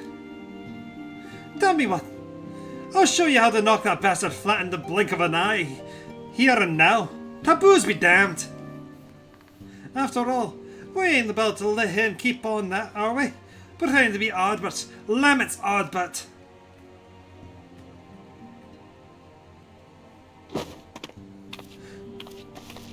I love Goit.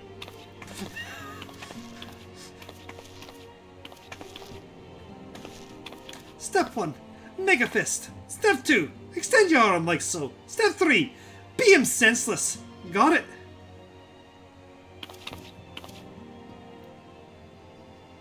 Good. Now make me proud.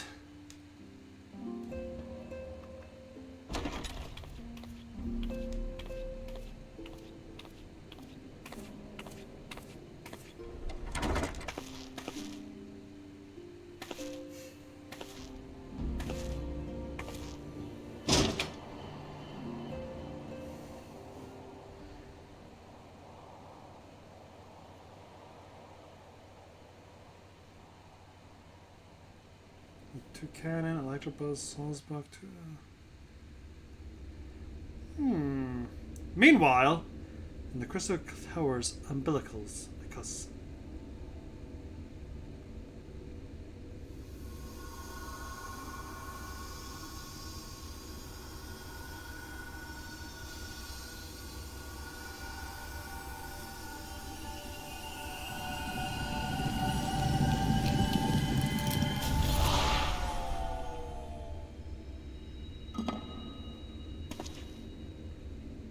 foiled again.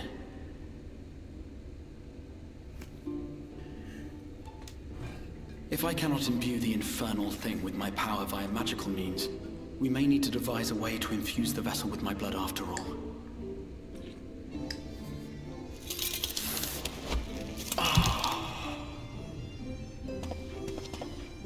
Art thou unwell?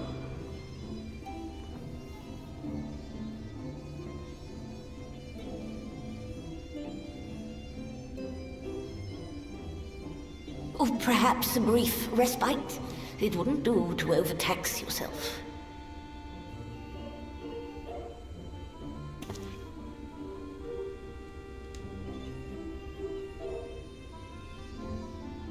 I'm fine.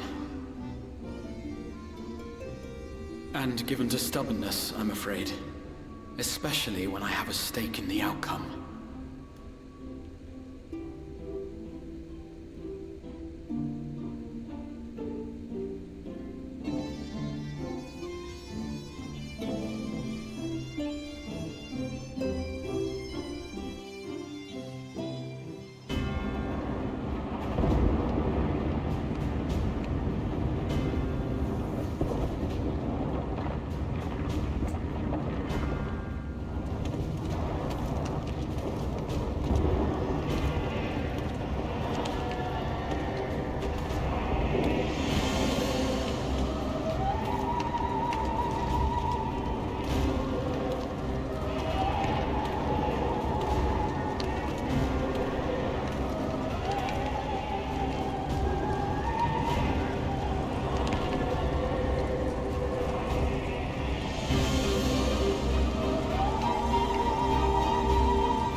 The dream again.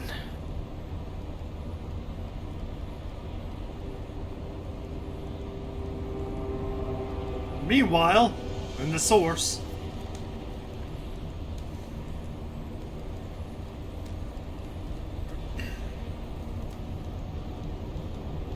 a recurring dream. They do so fascinate me. Might I trouble you for the details?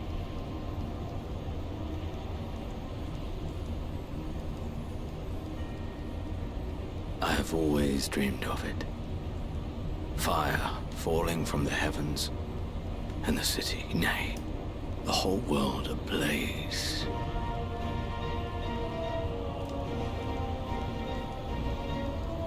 Indeed. Could Emmett Selk have found a way? Precious few possess memories of the final days. The final days.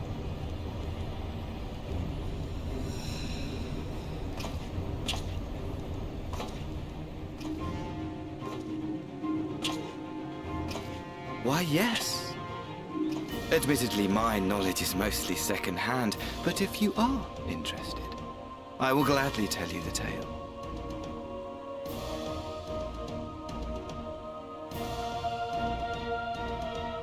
The tale of the world's end.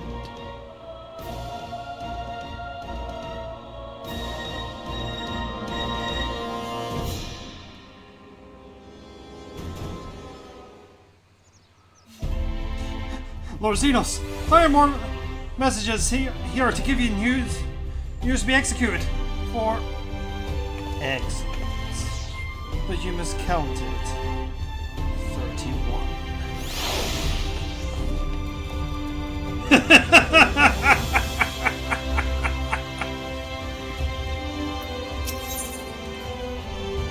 I am not answering that question, DG.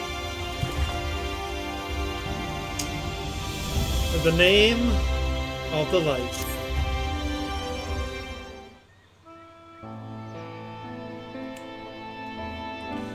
Ah, Mrs. Westlake, will you be venturing forth today?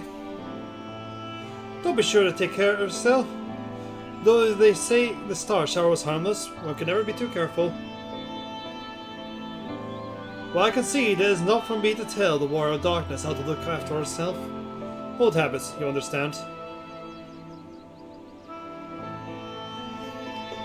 Oh, Relina, how very opportune. Greetings, my friends.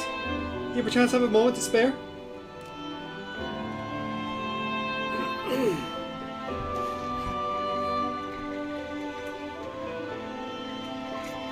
Wonderful, wonderful. I wanted to thank you, you see, for revealing us the truth of the Warriors of Light. After all these years, your tale set the record straight. Finally, people see them as the great heroes they were.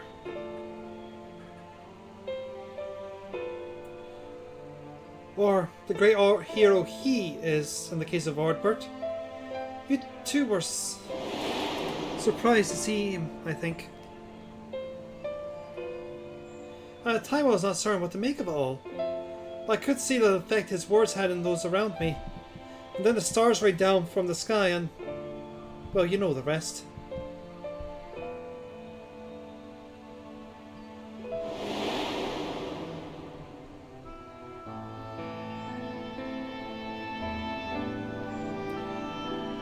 When the commotion died down, you were nowhere to be seen. But I was determined to express my gratitude. And here I am. Thank you, Relina, for giving voice to the truth and restoring the Warriors of Light to their rightful place in history. Should you perhaps wish to have your account of these matters committed to writing, I would be more than willing to serve as your scribe. Indeed, if there is anything I could do to help, anything at all, you need only say the word.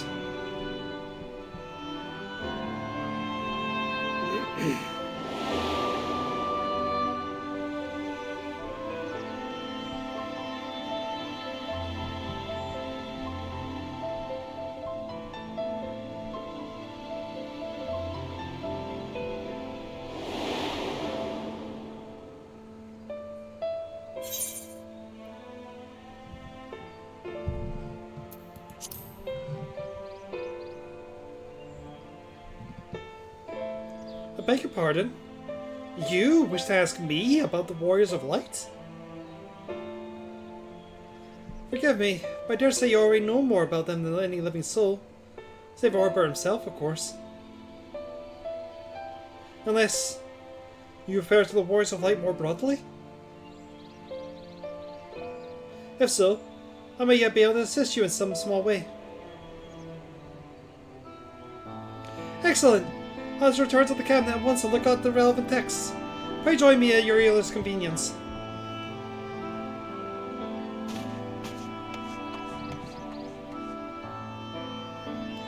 No rest for the righteous, it would seem. Do not let me keep you, miss. I bid you a pleasant day.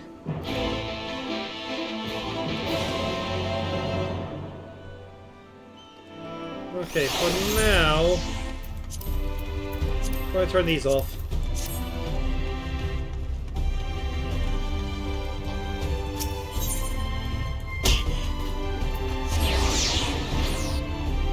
See, I'm not the only one who falls from the sky.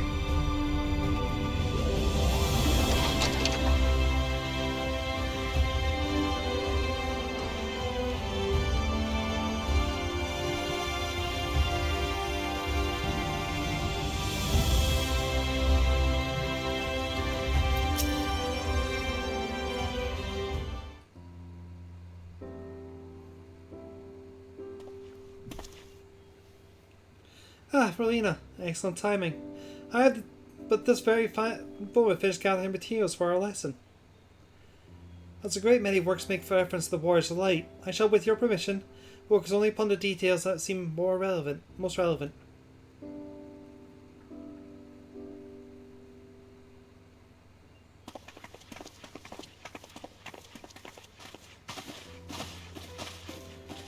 The warriors of light, you say? Forgive us, but we couldn't help overhearing.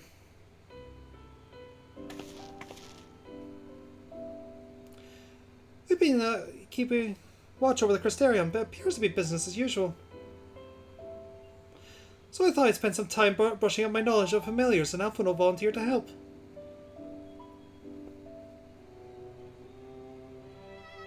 I actually came on a different errand, but I'd be interested in hearing about the Warriors of Light as well. May I join you?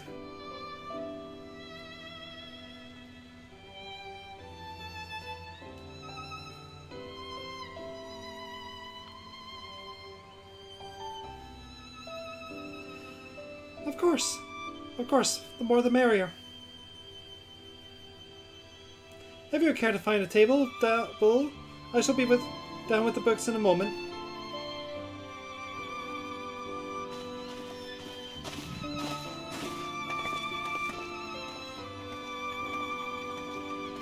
What's your best pole transportation? Plummeting.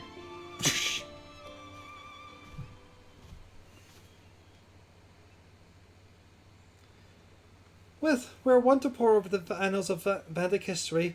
One would note the comparative frequency recurrence of individuals hailed as warriors of light. Our birth and comrades require no introduction, but many more others bore the epithet long before them.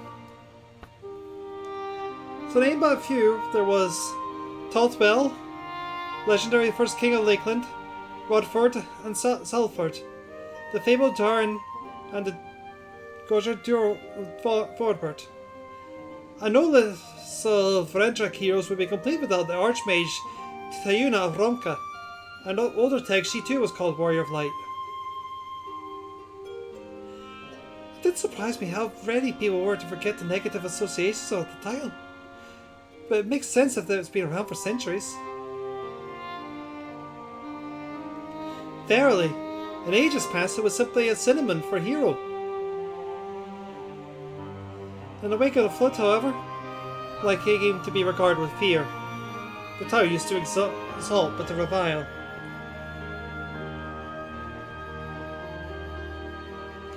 A far cry from his beginnings.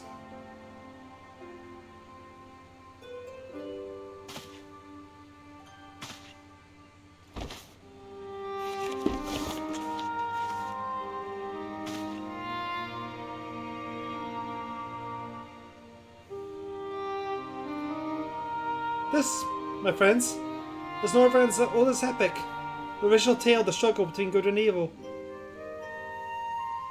In a time when all lay shrouded in darkness, prophesied heroes rose to deliver the words from its doom. Fighting in the name of the light, the hero styled himself as foot soldier, and thus did he come known to be as the warrior of light.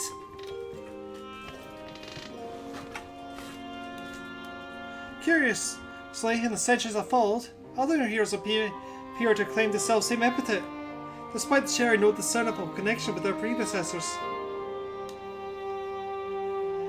At the time, Warriors of Light came to be the names recorded of all men and women of common skill and valor.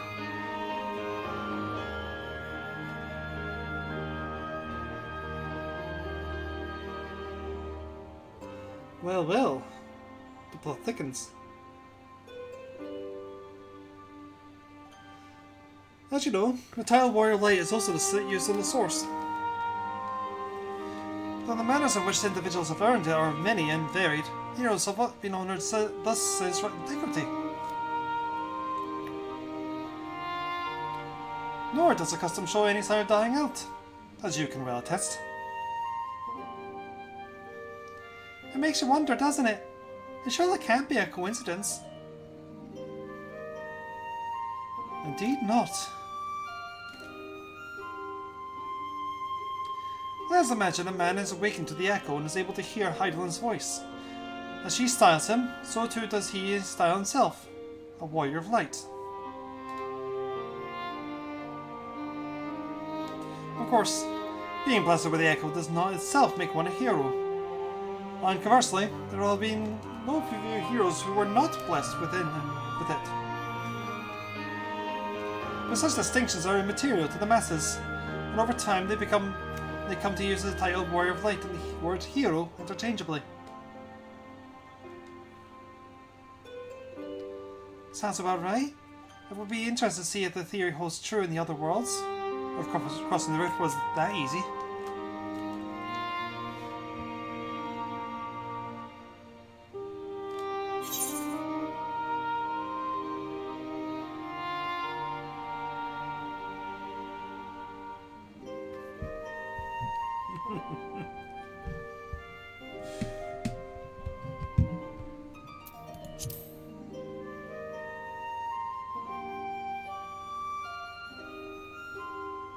She did. I never heard her voice myself. But I can feel her presence. Perhaps through Minfilia.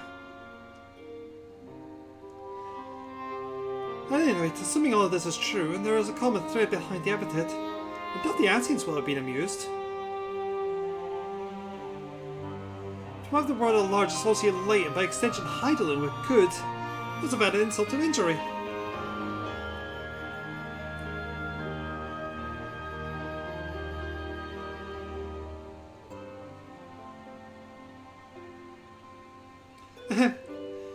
While this discussion is undeniably fascinating, I wonder, should I be privy to it? Yeah, but it would be better if I excused myself. Oh, no need for that, my friend. But I accept our apologies. Your lesson on the Warriors of Light has given us much to ponder. Oh! Did someone say Warriors of Light? Ah!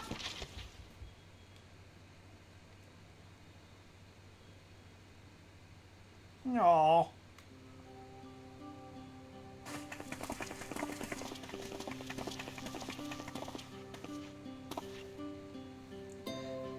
Rick Teo, are you alright?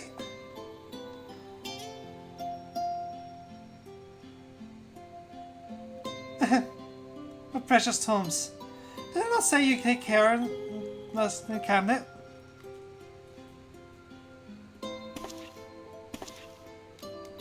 You too, Arkle. Farewell.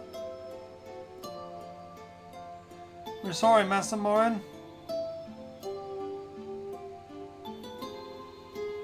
Aren't you?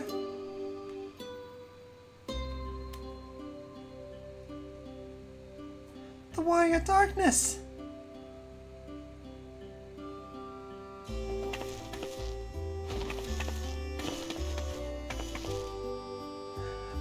My name's Ricky Teo, and I want to help everyone. Please tell me what I have to do to be a hero, to be a warrior of light.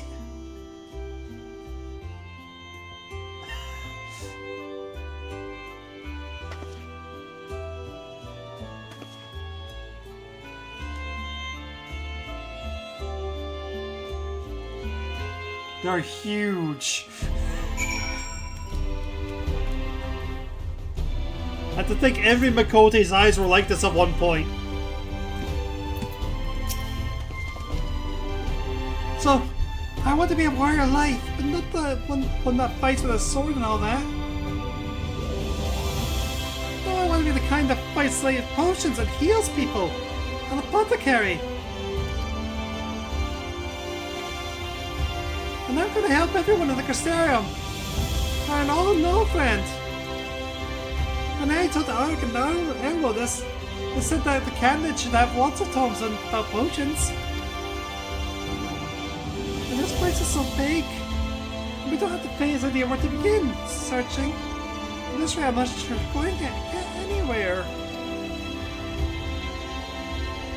If one knew where to look, one should indeed be able to find traces of potions here. Even so, I'm afraid they may prove a little difficult for one so young, but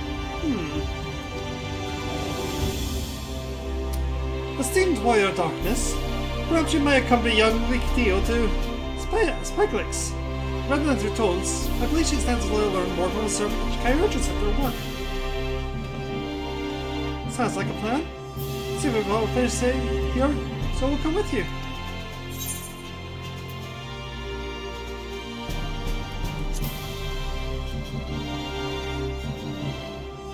Really? Thank you so much, Warrior of the Darkness. We'll see how Spike Ricks.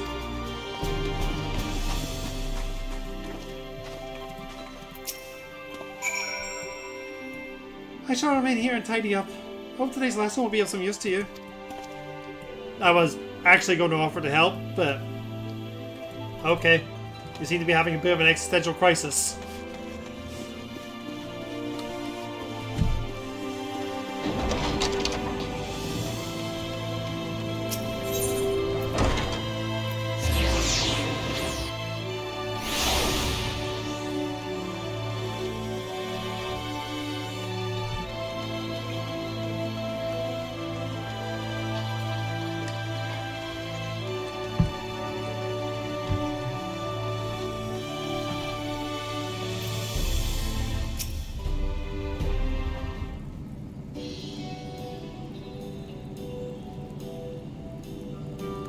Well now, what do I owe the pleasure of so many bright-eyed visitors?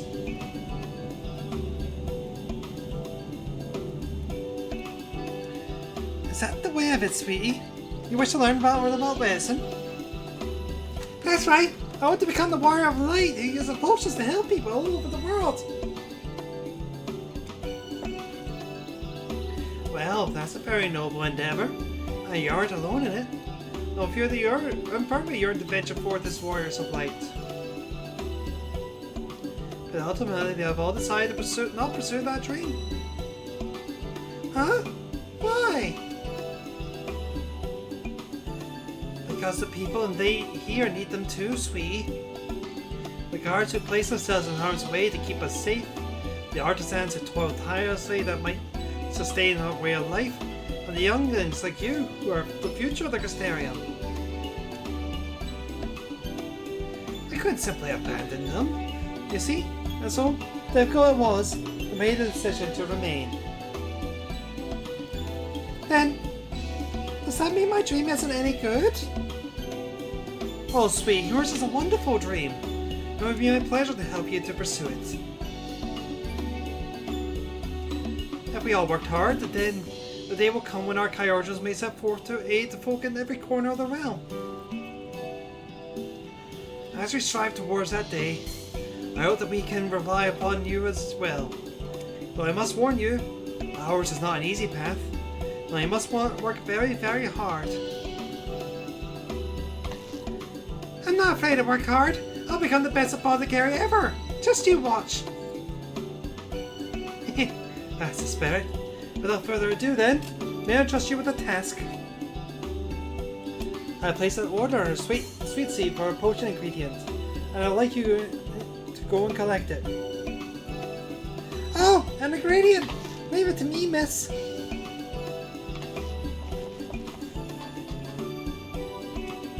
My, such an abundance of energy. Though I can't help but wonder if she'll be alright by herself. My apologies. Would you mind accompanying her? When you arrive at Sweet Save, speak with a woman named Gracine, and she will point you in the right direction. Hey, she's got the anime glasses going on! I shall join you. As the one who suggested this course to Rictio, I will assist on our first steps.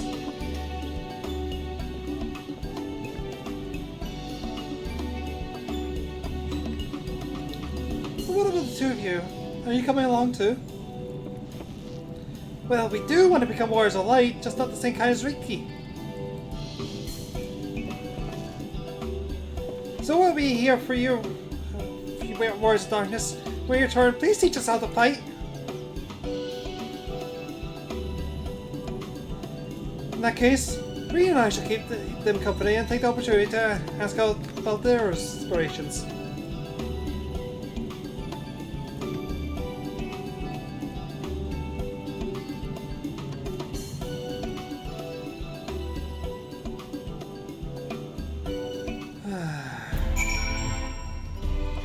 This quest is adorable.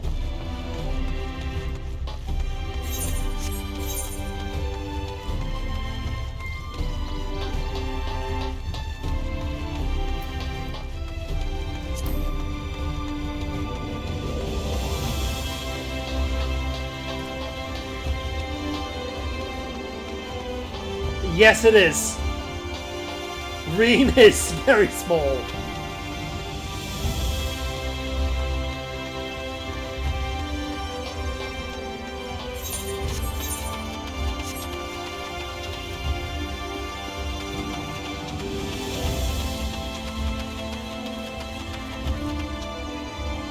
More for being on the terrarium was good. Good to know. I need to get to that. I finally completed the Pokédex yesterday for Paldea, and I'm gonna start going to the DLC myself.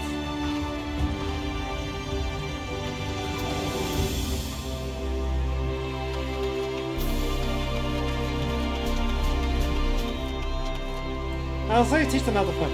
Alright, I don't expect to be you to be beginners, but I'll take you out. Go to the herb still back to know. As in the Wild Darkness herself. I assume you're with Master Alphino? Right, I should wonder. Castle means orders for grapes. As busy as we are being late, however, I forget to say we didn't have that time to harvest them. So, it was with apologies that I've asked Master Alphino and his young companion to help themselves to fruit in the vine. Perhaps you can lend them a hand. That's the undersized grapes you'll want to pick. They're too small for normal consumption, but suitable for making wine and medicine.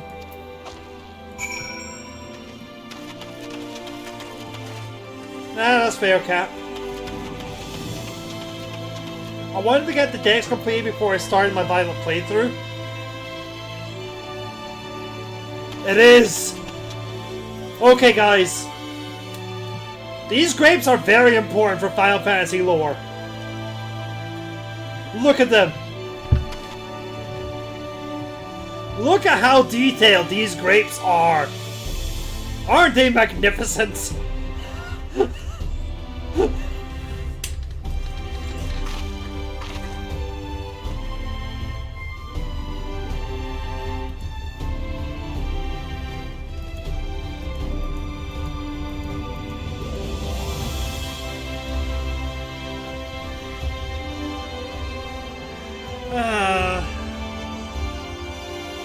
These grapes have become a meme.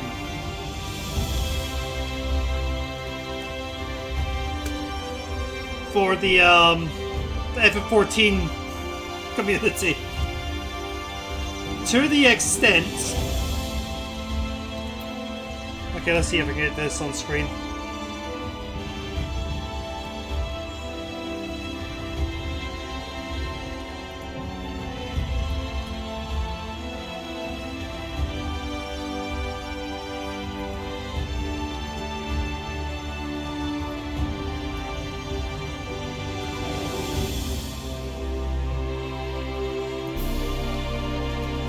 That when they were making 16, they went out of the way to not only include grapes, but include these.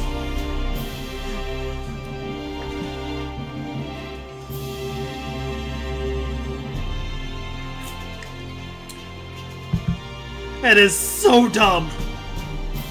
So dumb. And in fact, I think at the,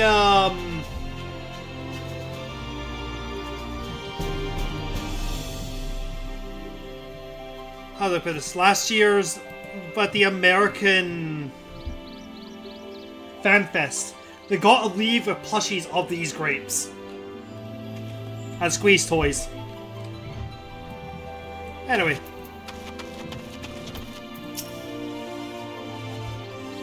so we all like grapes, pretty much Starth. But yeah, I was waiting for Scarlet. There's my Scarlet decks to then breed a Violet team to then go through Violet. But I will be completing the DLC for Scarlet first, and then doing my Violet playthrough. Oh, London got them as well. Sweet. Are these small enough? Ah! Drop my keyboard.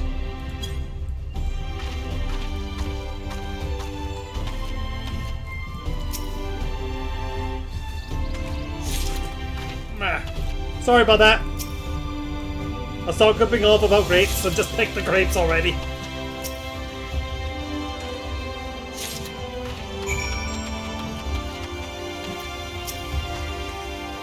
are you here too?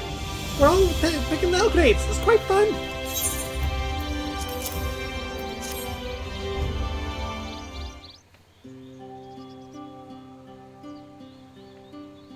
Wow, you picked this many already? Amazing.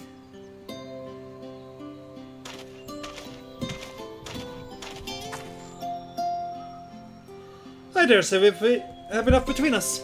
Shall we take them back to Castlemaine? I can't wait to see what she's going to do with them. Tell me, Riki, what made you want to become an apothecary and a warrior of light? Why, well, a while ago I felt sick. Really sick. My body was burning up and I felt so weak and I couldn't even get out of bed. Then a traveling apothecary came and gave me a potion to drink. That was the fellest thing I ever tasted, but it made me get better. She was so brave, the apothecary I mean. She went around taking care of the people even when it was dangerous. And I decided I want to help people just like her. So I started brewing potions out of grass and giving them to my friends. But I didn't really know what I was doing, or if there was anything else I should do.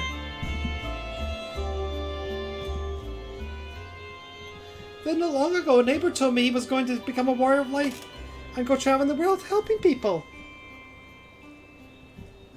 And I thought that's the same as what I want to do. I see. Out of curiosity, what did your neighbor do in the end? Failure? I haven't seen him for a bit, so he must already be out there looking for people to help.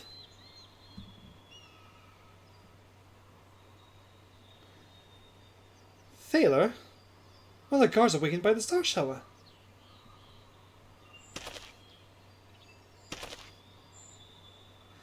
Thank you for sharing your tale with us, Riki Theo. I myself took inspiration from one not unlike you for traveling apothecary. I hope her good example will spur you on to realize your dreams. But not to be a bone done in a day, such lofty goals are reached through hard work and persistence, through countless little acts of heroism like delivering the grapes to Castlemaine. Mile.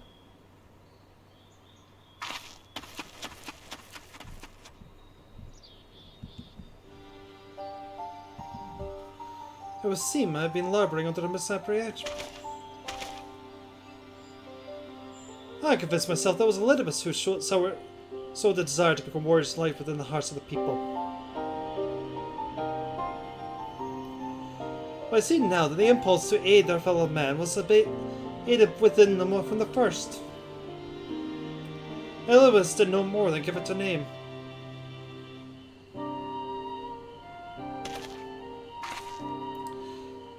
And as he so kindly proclaimed, we must return to our own world ere long. With the exarch labouring tirelessly, I doubt not but that found a way. Yeah, I believe I speak for all of us when I say I cannot leave in a good conscience not until we have dealt with Elidibus.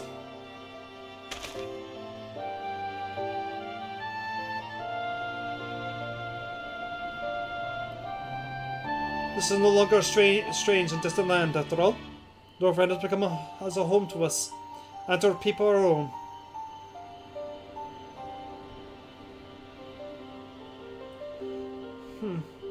Let's return to Spagritz. I wouldn't do keep our admirers waiting.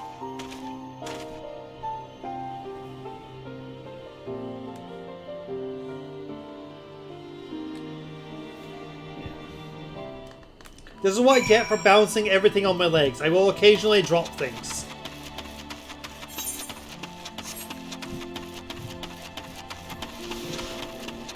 Oh, my desk isn't big enough.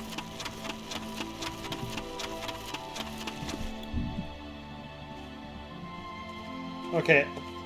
I will allow this one because it is a Gundam reference. Though, Bubs, if you're about, I would like that one re-added to the permitted terms. Re-added to prohibited terms, I should say.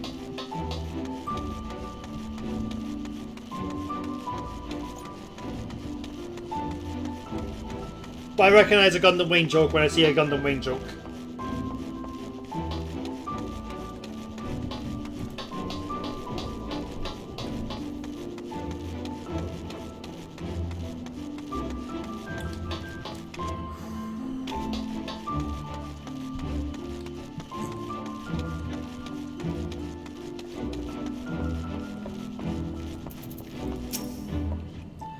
My thanks for your kind help, sweetie. We now have all the ingredients we require. From the grapes we shall make a vinegar, to which we will add elf grass and a few other herbs to produce invigorating syrup. Though it's unspeakably sour, it does wonders for the constitution. As part of our studies, I may just have to give Theo a little taste.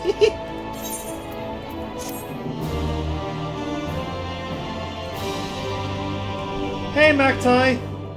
I'm okay. I'll be yourself. Thanks for helping me collect with the Great Warrior of Darkness. In return, I promise to brew you a potion one day.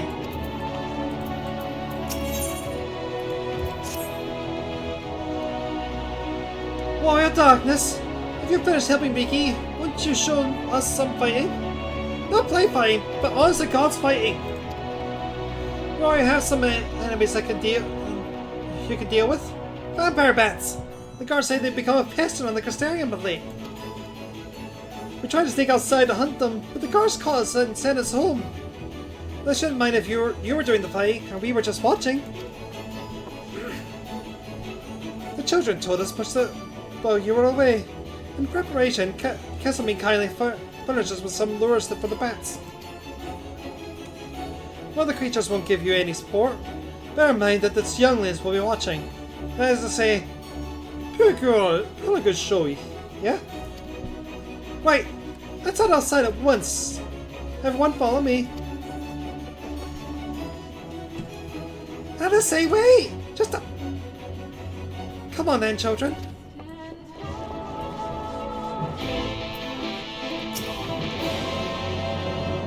What? Everyone's going out to see you fight. I want to watch too. But no, I have to study. I'll be here to help Kesselmean make the syrup. They want a show, do they? I can give them a show. Let's see, where is it? There you are.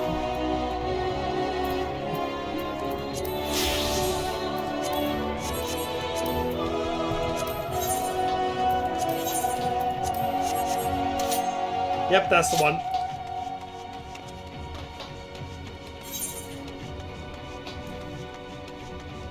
How was your holiday, Magtai?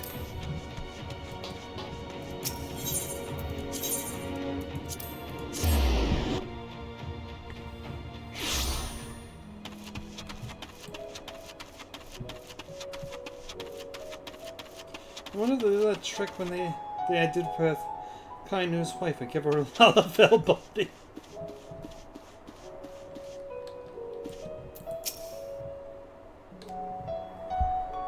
Everyone's here? Good. Let's get started, shall we? As an age, yes, vampires' blood feeds on blood. And originally being nocturnal creatures, they've grown more active with the return of night and become a nuisance. To draw them out, we'll use Kesselmean lures, which work by exploiting their heat-seeking behavior. The bats are wont to nest under the eaves, so you'll like to attract more if you place the lures near the buildings. Now 6 lures, 3 for each of you. As proof of a successful kill, I want you to gather up the fangs. Whoever collects the most is the winner. Oh, you're hunting too? Yes. Well, there's nothing like friendly competition to bring out the best in Velina.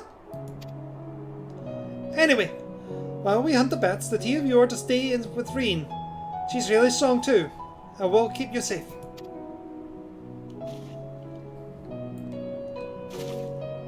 Without further ado then, let the contest begin. And that's the reason she's so eager.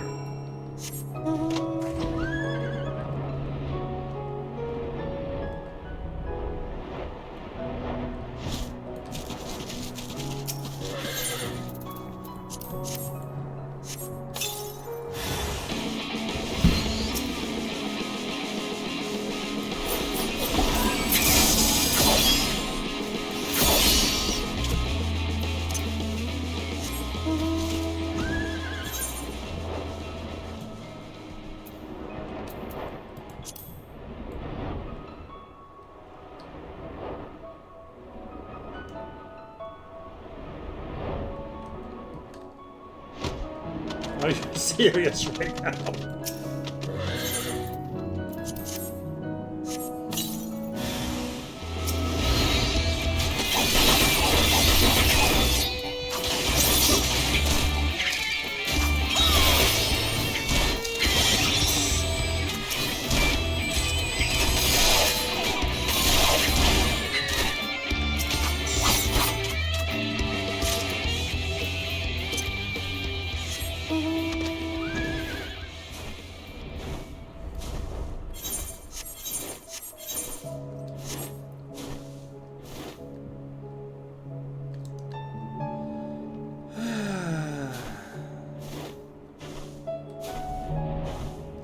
Up here, over this way.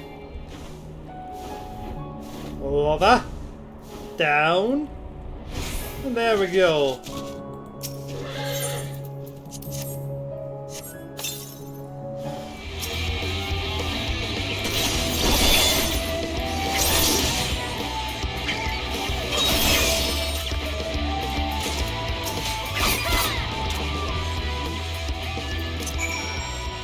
They are quite serious, Ori.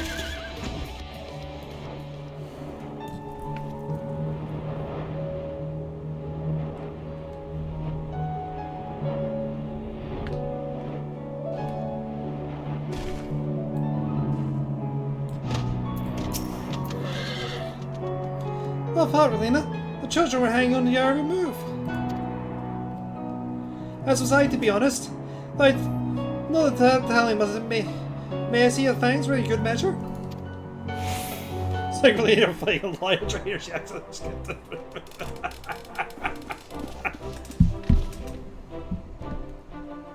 Apologies for the wait.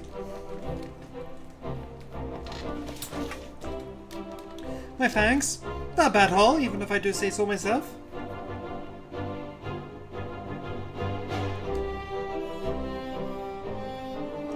Five, six, seven. 7 thanks from Alice. Which means the victory goes to Alice. Relina collected 6. Ha! I did it! I bested Relina! And another goddamn life. You didn't even try, did you? And here I was taking it seriously. Spare me your pity next time, will you?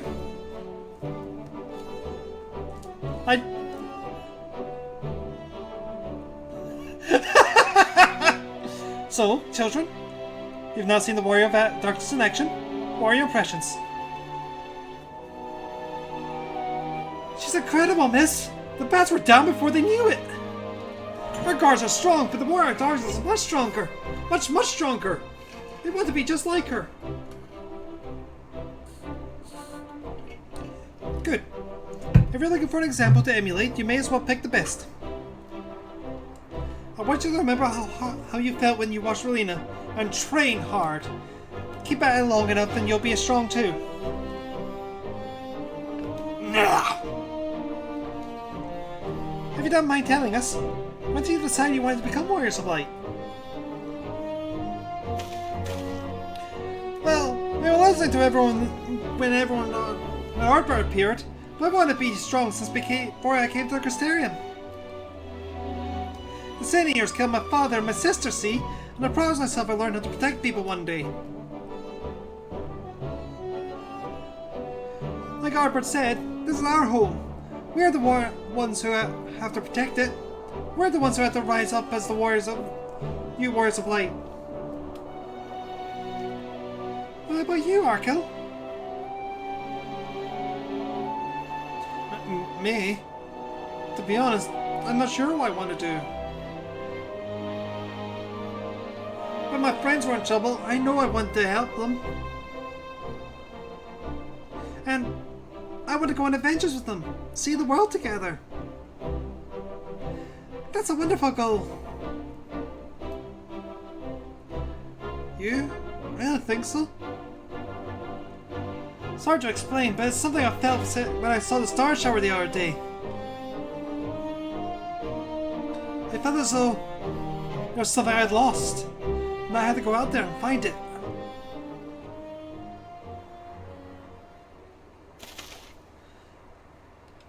for both of you, there's nothing for it but the train. When we return to the city, I'll teach you some exercise you can do for it by yourselves.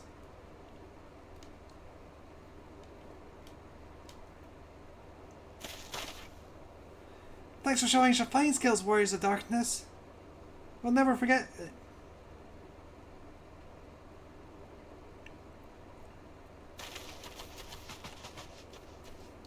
Weird phlegm in my throat. Ugh.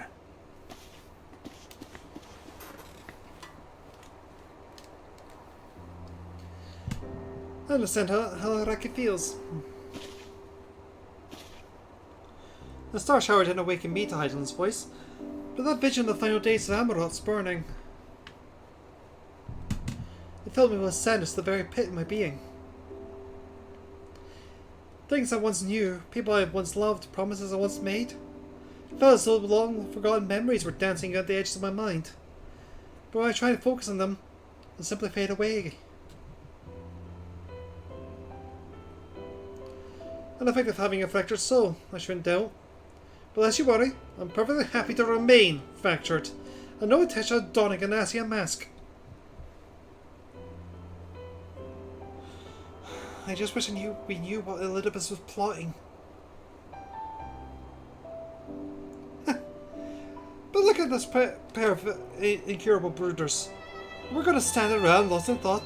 May as well do it back in the city. Rest assured, Veen and I will take care of the children when we get there. Their heads will be in the clouds after meeting you, but we see to it that the feet remain firmly planted on the ground. Ah!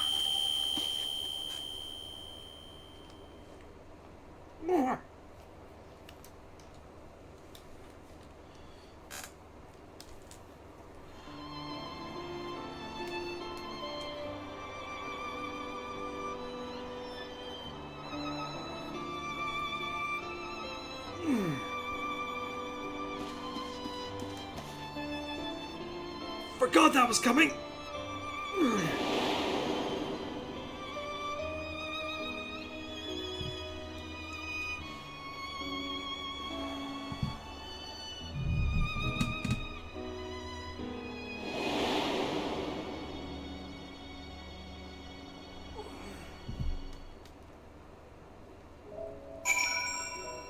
I'm going to take a moment if you don't mind.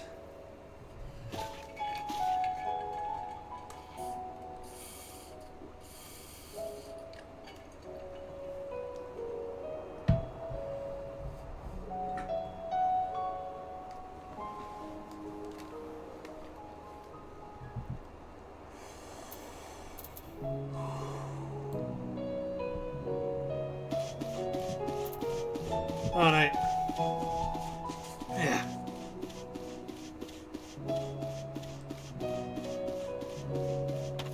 What did she even say after following that? It's nothing. Just a dizzy spell. Seems I tried a little too hard to beat you. I'm fine now. Not to worry. I'll see you soon. I think it's meant to be a mark that her soul's breaking down, connection was breaking down with her body. Because that noise was the same ring they used for when the Exarch was calling to us. Except those times, I remember where most of them were.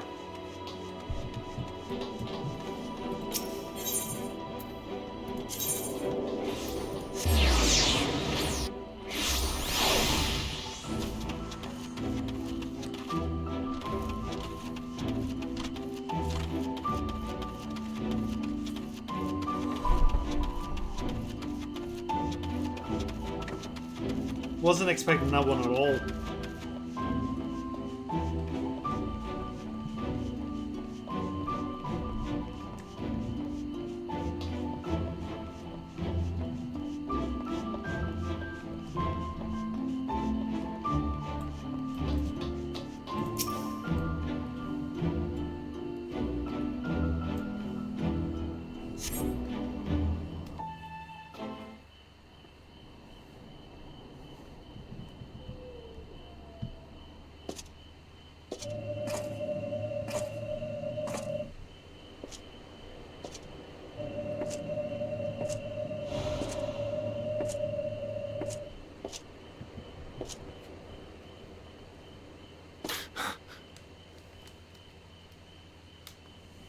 am I?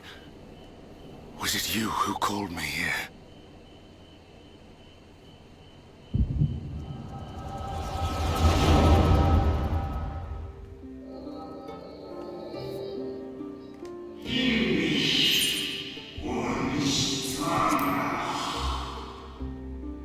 On behalf of the conviction, I bid you welcome to our order.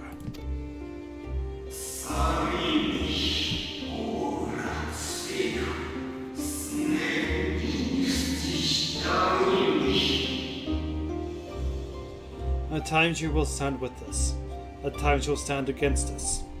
All that you might steer mankind and that very star upon their true course.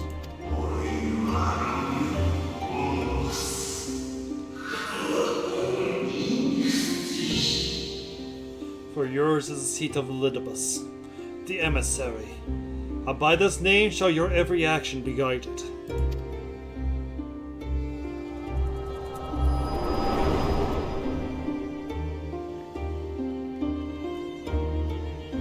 So you peered into my memories. Shit. But I see you intended to summon me here no more than I intended to come. The fault is mine. Such is the burden of hope.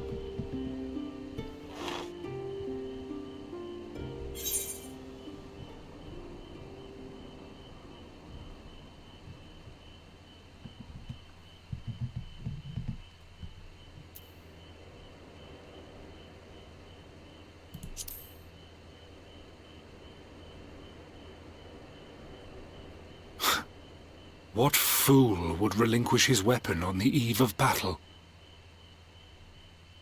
That which I do is no different from that which you have done so many times, Warrior of Darkness. I arm myself, I hone my skills, I make ready to vanquish my enemy. You. You who have murdered my brothers, who have taken their selfless labors in service to the one true world and turned them to ash. I see you for what you are. You are death, and only in death shall you serve any purpose. The Convocation charged me to steer mankind and the very star upon their true course. As Elidibus, it is my duty, and I shall see it done. I will strike you down. Destroy you body and soul. All else must wait.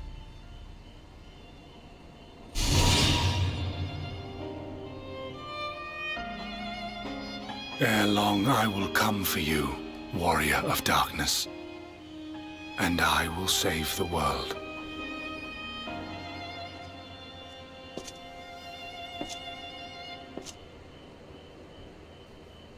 One last matter. I bore witness to your final struggle with Emet-Selch. It seemed as if he saw something familiar in you. As if he mistook you for another.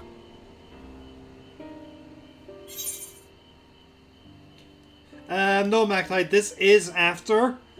Elidibus is running around in his body.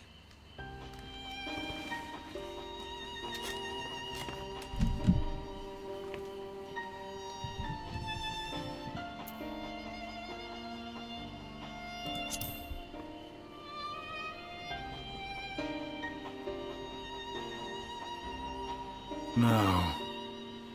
I recall not of whom he spoke. Mayhap I never knew you. Or mayhap it is another fragment lost. Ah, I wasn't aware you already had a guest.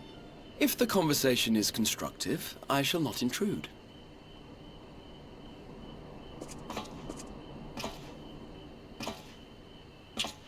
But if you seek to stir up trouble, Elidibus, then I must insist you leave at once.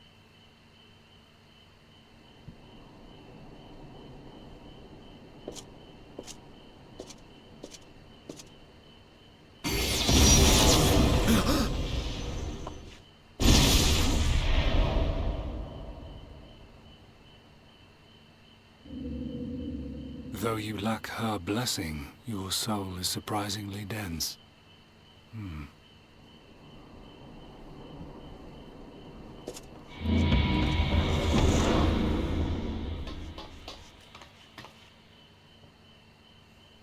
Worry not. I seem to be unharmed.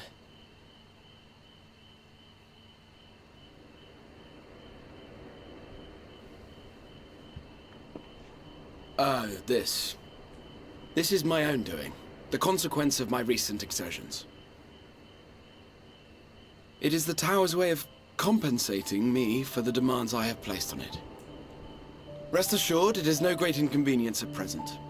Indeed, I told Beck Lug as much, but they would not be persuaded and sent me away to rest. Sir, your arms are glowing. No need to make a fuss. Strange as it may sound, I consider it something of a badge of honor.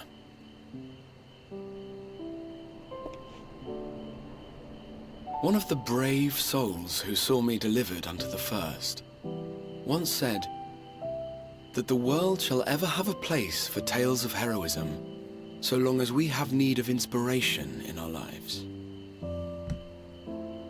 Though he and his fellows had no way of knowing whether their mad scheme would amount to anything, they knew that the attempt alone would inspire hope. Or so they hoped. A more optimistic lot one would be hard-pressed to find. They said they would find a means to save our God's forsaken world, just as soon as they had sent me on my way. Said it with such confidence that, for a fleeting moment, I half believed them.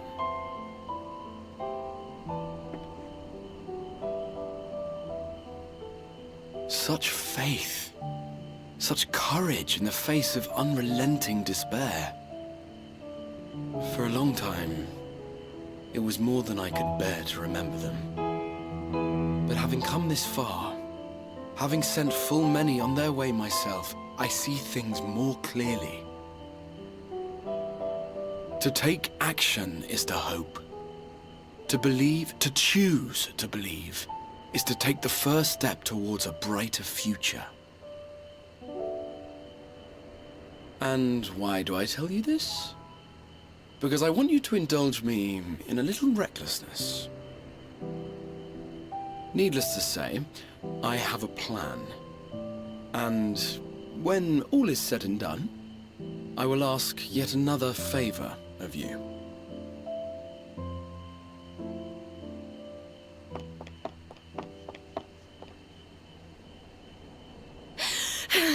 You're both here. Oh, thank goodness. What's wrong? It's Thancred. He's collapsed.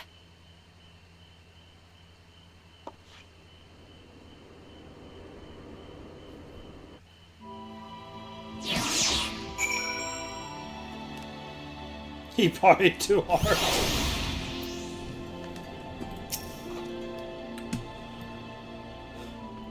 The face seemed determined not to allow us a quiet moment. But come, let's have the details from Reen.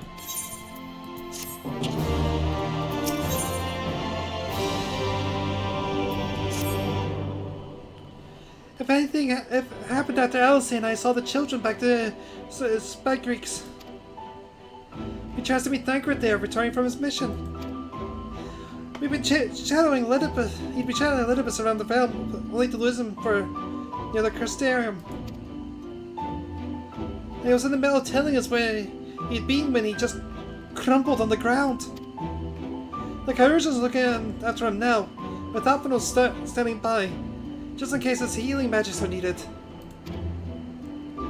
Since I couldn't do anything to help, I thought it best to find you. And the guard at XIV told me where to look. I see. It can't have been easy leaving Thancred's side. But thanks for bearing word to us. Come, let's hurry to Spagreeks.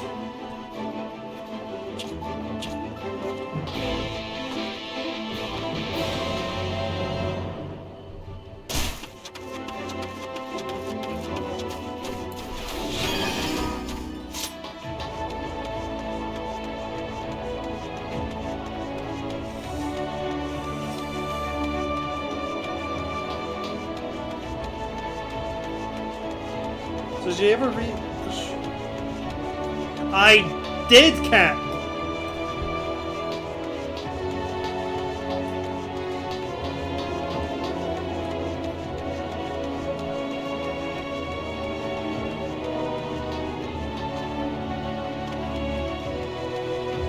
Oh.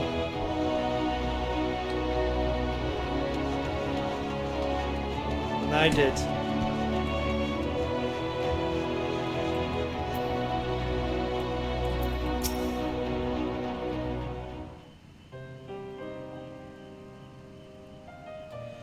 They dragged you to here too, did they?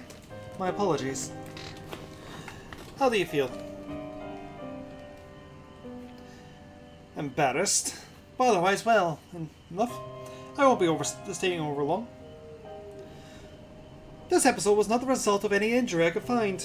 Thanker's ether, however, did show signs of instability, and I did what I could to calm the fluctuations.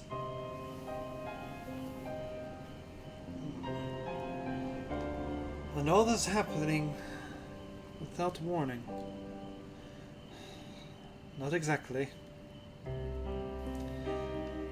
know what doubtlers recall the time Morianji nearly drowned and I gallantly went to his rescue?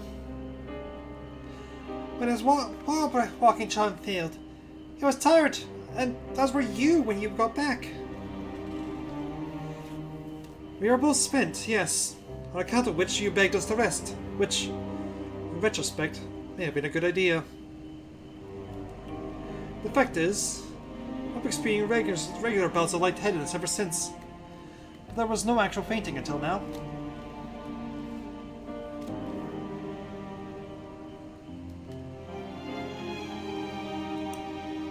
As Alphino observed, I have no lingering injuries, and it most surely isn't old age. There's at least but one likely cause. The link between your body and soul is weakened further. Time grows short. We must complete the spirit vessel with all haste. To that end, Melina, why trouble you to make a trip to the source? In addition to looking in on our friends' bodies, I would have you consult with Cryo about our plan. If she has any concerns, we should at least endeavor to address them prior to proceeding.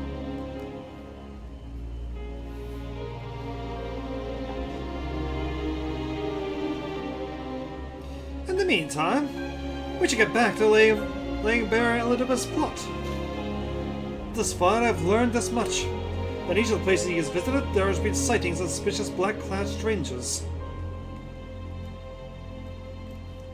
Moreover, the coming of these shady individuals have inadvertently coincided with some manner of misfortune.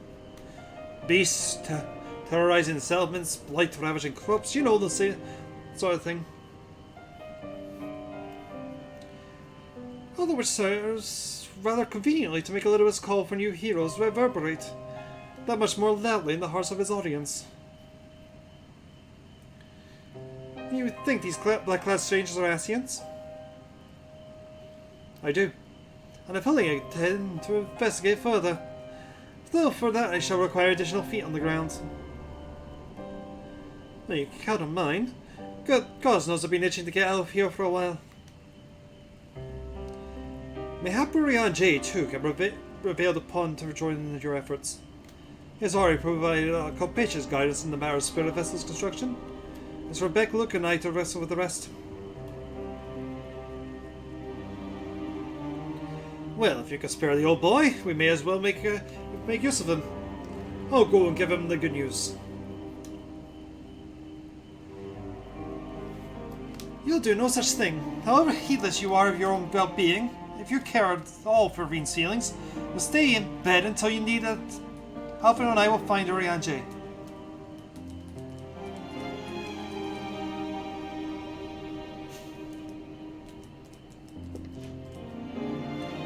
All being well, we have years to share by the time you return.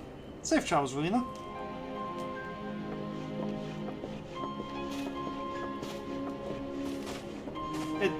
It's same, Cap.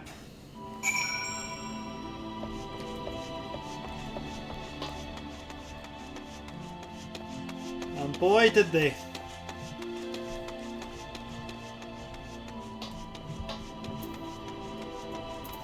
If I had any any strength at the end of this one tonight, I might actually do a readout of it or something, because it's a beautiful wee story. But we pray return to the Rising Stones.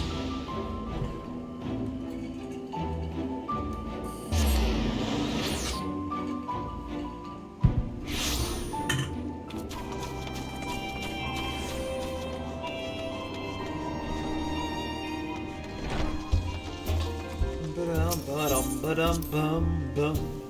Doobity-doobity-doobity-doobity-doo-doo.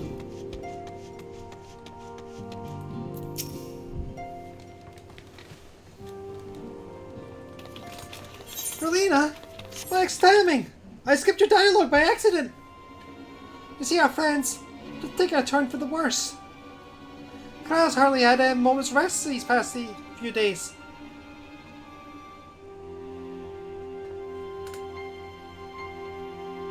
She didn't want anyone to worry, so we've been keeping it quiet. Oh, but listen to me.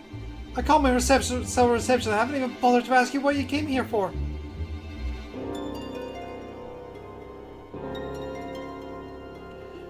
So, they think the spirit vessel will be ready soon? And they want to make sure that there's no problems at this end? You better talk to Cryle. She's with the others in Dawn's Respite. Let's go and see her. Just prepare yourself, alright?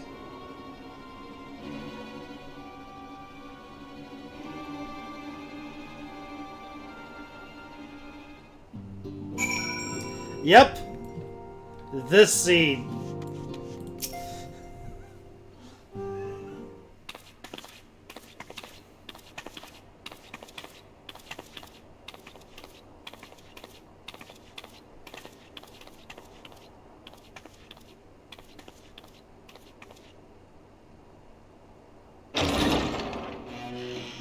Excuse us.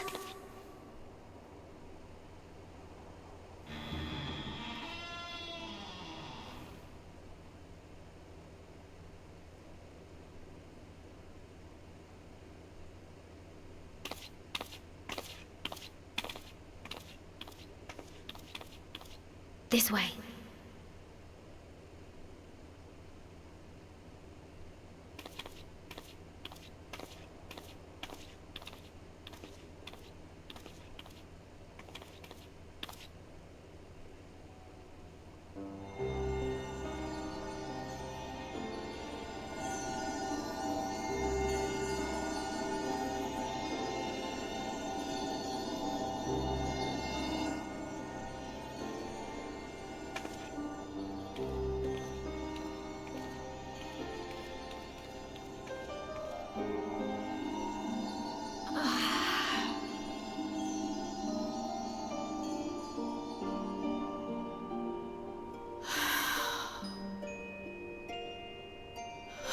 I would rather you hadn't seen this. I'm sorry. We have urgent tidings.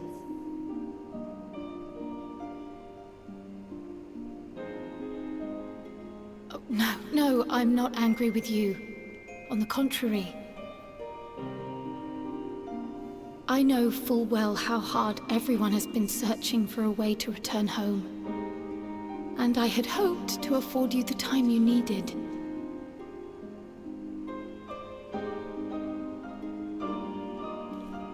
But given our friend's present state, perhaps it was for the best that you came.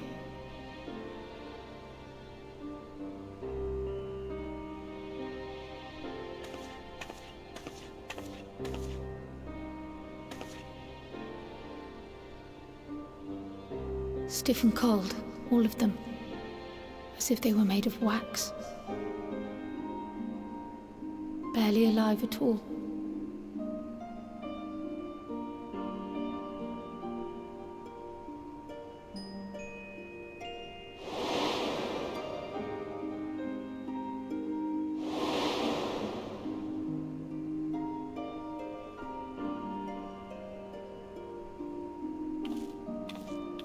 And they had been doing so well. Save for occasional signs of etheric instability, they appeared to be in passable health. Then, quite without warning, things took a turn for the worse. A change for which even Master Matoya could offer no explanation.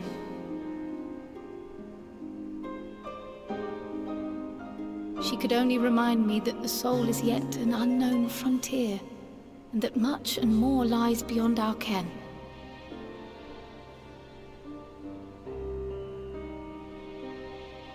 But let's not lose heart just yet. At times like these, it is all the more important that we remain positive. Why, I but this moment succeeded in quelling a fluctuation in Thancred's ether. And while the others have weakened, they have remained relatively stable. I believe I may leave my post for a moment. So come, let me hear your tale outside.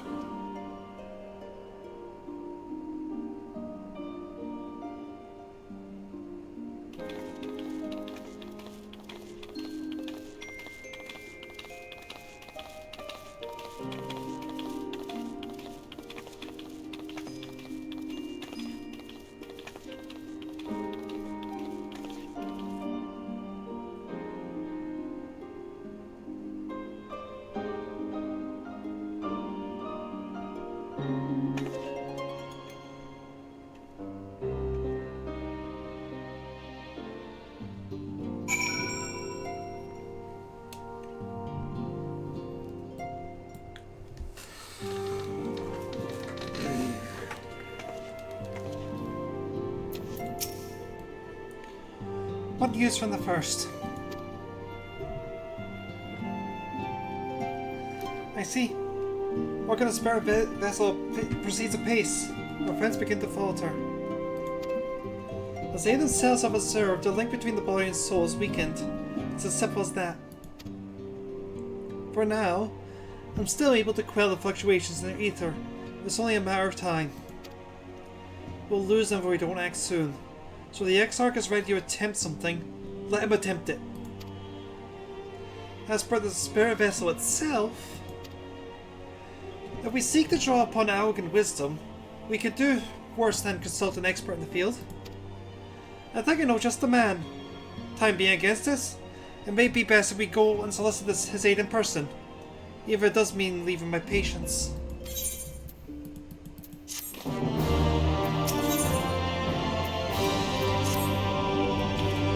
Lena, could you spare a moment? While Crow goes and finds this expert of hers, I mean? There's a gift I was hoping to send to our friends in the first, you see. And since we might be waiting for a while, I wonder if you wouldn't mind giving me a hand with it. My first attempt turned out well, so now I'm going to make it properly. I'll be in the kitchen in the House of Splinters. Meet me there. Well, I better be off too. I shall see you soon. Either here or in the house, depending on how our pages fare in my absence.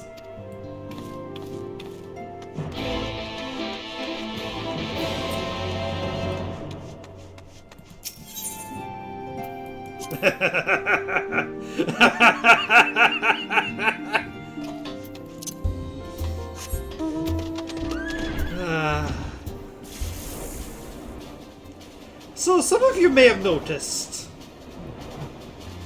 that there is some real-world parallels between Eorzean nations. We definitely learned one of it, at least one part our Charlian culture drew upon. Terrible food can only come from one place in Europe.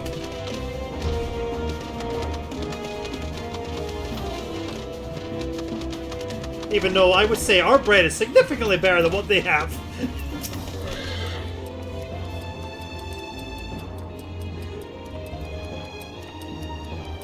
There you are, Relina. As I'm sure you've guessed, the gift is a bit of home cooking. Unlike Cryle, I can't do much to help our friends directly, but it doesn't mean I've been idle. No, I'll be doing my best for the Order. Taking on this job and now to keep our coffers full. I've been helping out in the Guardian restoration.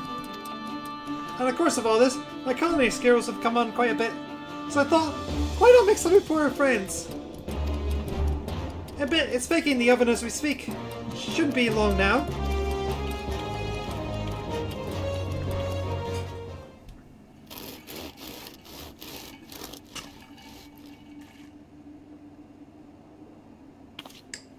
There! Baked to perfection, if I say so myself.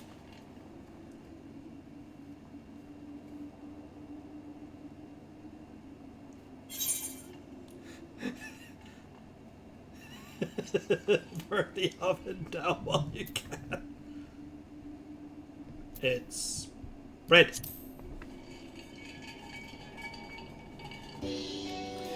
But not just any old bread. This here is old world bread. Archon loaf it, to be precise. That's what they eat over in Charlian.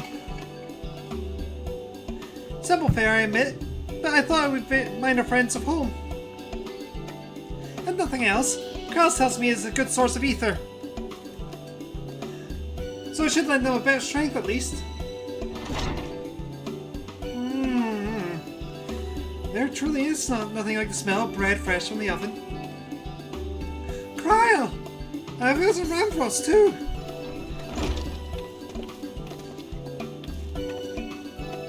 I trust you require no introduction either, Relena. Greetings, my old friend. Oh, glad am I to see you well. I confess I have a long list of questions to ask you, but I will endeavour to contain my curiosity for the present. I understand our mutual friend is struggling with the application of such elegant technologies.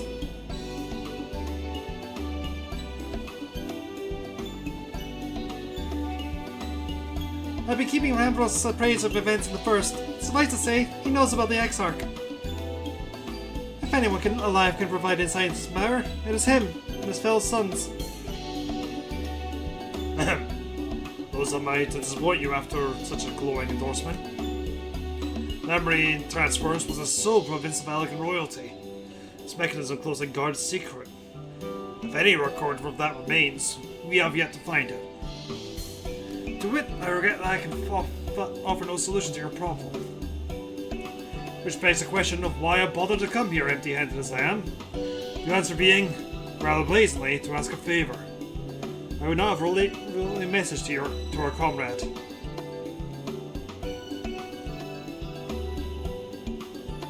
Tell him we never doubted him. Never doubted that he would achieve all they would say he would. Those who have remained behind have yet to play our part. But when the time comes, he may rest easy in the knowledge that we will most assuredly do so. And then the tower shall shine once more as a beacon of hope in this world and beyond. So tell him that we consider his duty done, and he should follow his heart now. Forgive me, but do you say this to discourage him from overexerting himself, or to encourage him to hold nothing back? This is for our friend to decide. But either way, I dare say a certain soul would be unimpressed. Well, there you have it, Lena. Maybe it would be so good to see this Rampro's message and Tataro's spread to their interpreted recipients. A longer report, of course.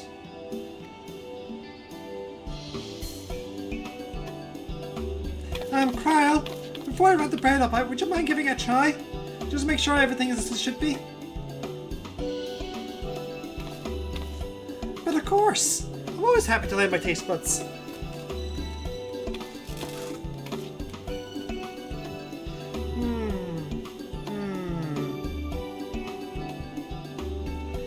Excuse me, Rambrose. As a fellow Charlian, may I trouble you for your opinion? Well, I usually have mine with a good dollop of roller berry jam. I suppose plain is best for sampling purposes.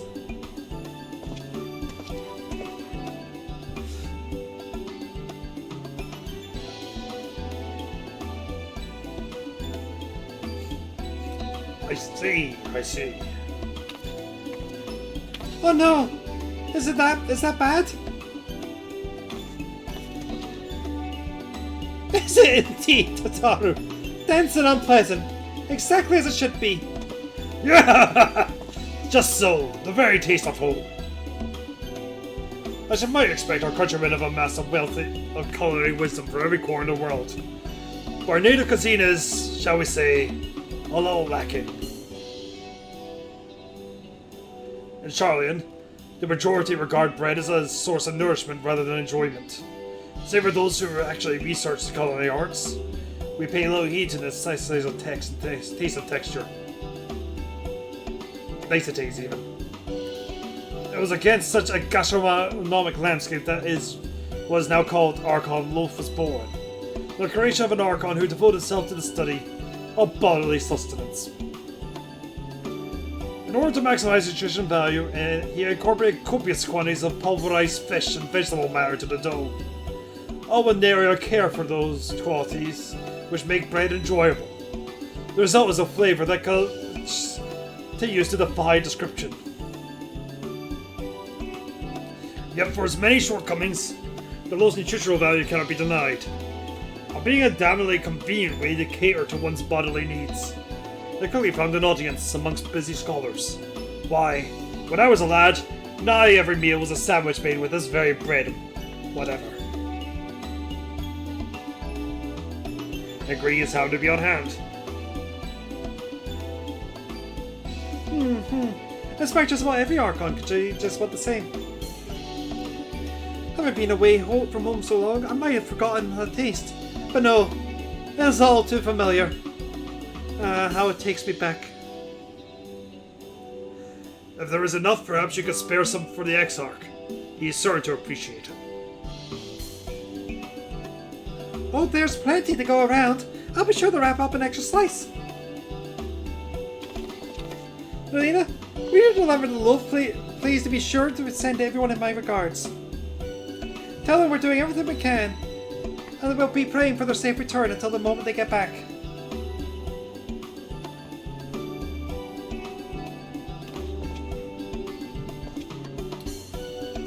I'll let us get a loaf of my latest and greatest weapon.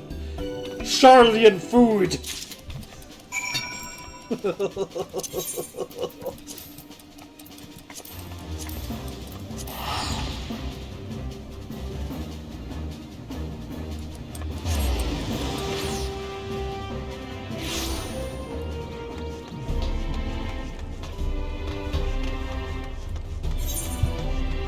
I wonder what the people who are playing through the game, seeing a level 90 in the job gear of level 90, is doing in such areas.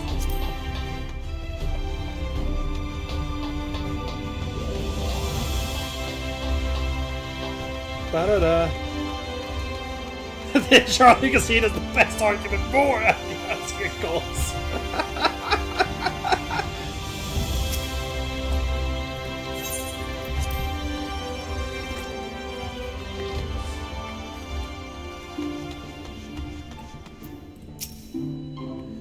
Welcome back, my friend. How was your journey? Bread! By the 12th! Archon loaf! However did you come by this? That's where it came straight from Charlian.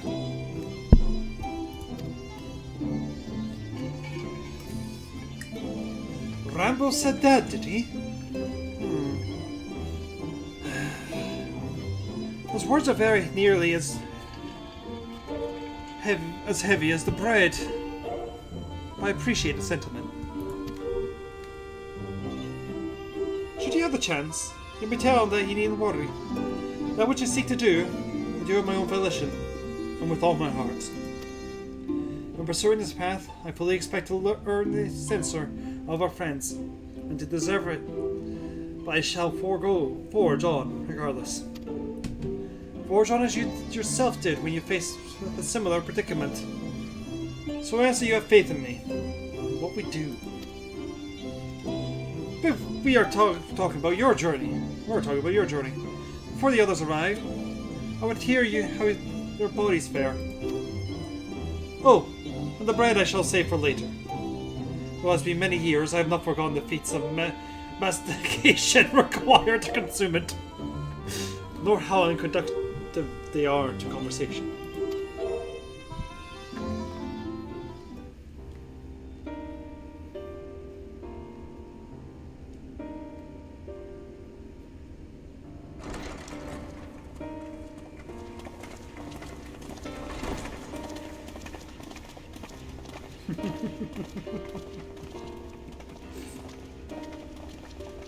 Forgive the delay. You are to eat bread. We have visited every region and confirmed the presence of Ascians throughout the realm. Lest a grave predicament be made to seem hopeless, it should be noted that they are of inferior rank. The black masked minions who answer to the red. Yes, a gaggle of schemers attempting to exploit recent events to sow the seeds of petty conflict. Fortunately, nothing of any great concern has come of their meddling just yet. We also encountered a number of the Crystarium's former defenders, busily solving this problem and that in a bid to become warriors of light. Their zeal is to be applauded. 'Tis but a pity I cannot encourage them on their cause. Not knowing Elizabeth set them upon it, no. Both the troubles to be solved and the villains to be vanquished are his doing too, like as not. And so, with apologies to the aspiring warriors of light, I believe it best that we deal with the Ascians quickly and quietly. I quite agree. But tell us, what news from the source? How fare our bodies? Bread?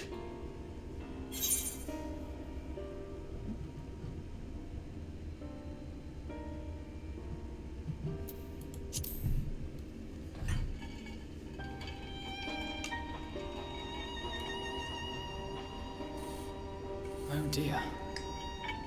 Then we must redouble our efforts. Not that we've ever stinted in that regard. This would seem an appropriate moment to ask about the spirit vessel. Tell me you've made some progress.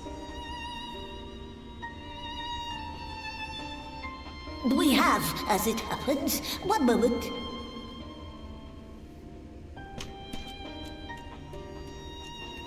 Really just starts violently shoving bread in their mouths.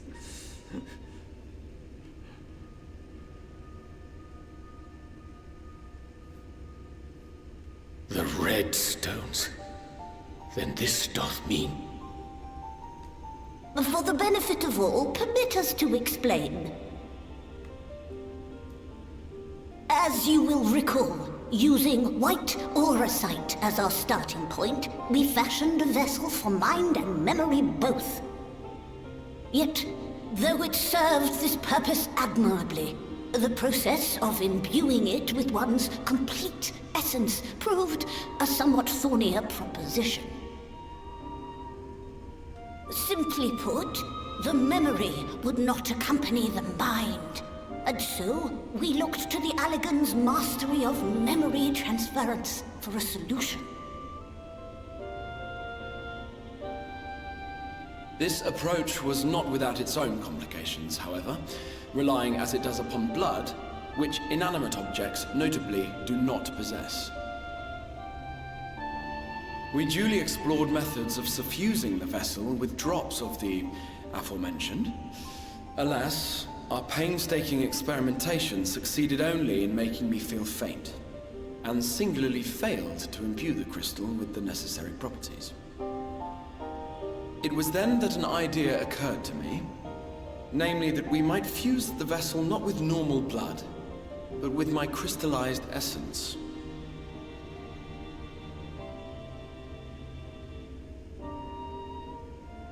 You're doing this for our sakes. So far be it from us to complain. But don't think we haven't noticed what's happening to your arm. It falls well short of offering up my life in exchange for yours, which was your only stipulated prohibition, as I recall. And it is but a small price to pay for delivering you home. Assuming it works. We shall soon know if this grisly addition will serve as a suitable conduit for the subject's memory. Although, Not soon enough to warrant your waiting. The test is like to take a while. Let us be off then.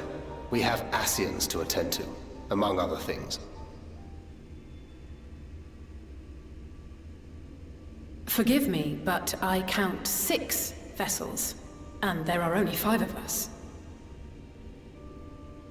One is for testing purposes.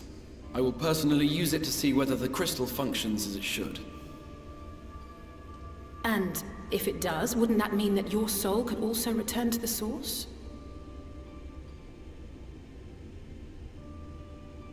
Yes. In theory, at least. But there is a distinct difference between your circumstances and mine. While your corporeal forms want for souls, my past self does not. Mayhap our essences would blend, or mayhap they would curdle. There is no telling what might occur.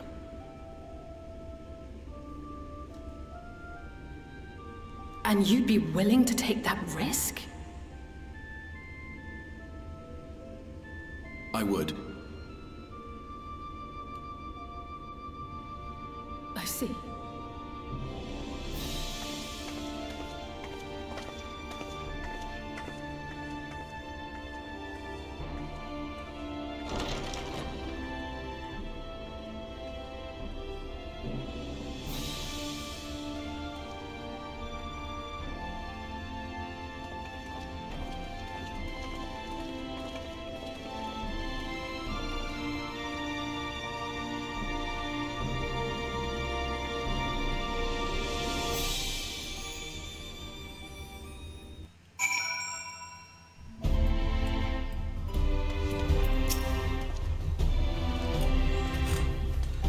Hast thou a moment, Relina? I will speak with thee on the matter of Exarch's moot return unto the source. Thou wilt have observed that our friend spake not in centuries. Yet a Beglug hath the right of it. 'Tis possible to predict the outcome of his plan with some confidence. And it is their assessment that, given the opportunity, the Exarch's soul should successfully merge with that of his younger self. Which is not to say the process is without complications. For one, the Exarch hath been subjugated to an additional rejoining, an experience which will have wrought a change in his etherical composition. As thou diest this demonstrate in merging with Aldbert, however, there exists an affinity twixt the like souls, and thus does give us cause to hope. But there remaineth one immutable condition upon success doth hinge. The Exarch must needs recognize his past self as simply that, himself.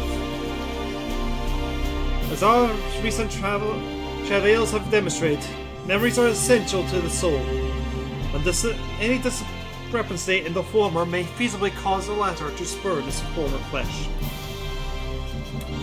'Tis a seemingly simple yet complex problem. For nigh on a century our friend has striven only to deliver this realm, to deliver thee. To the singular end did he cast aside his very name, that he might assume the mantle of the Crystal Exarch. Henceforth, none can say what choice our friend will make. I thought only right that thou may be made aware of these truths.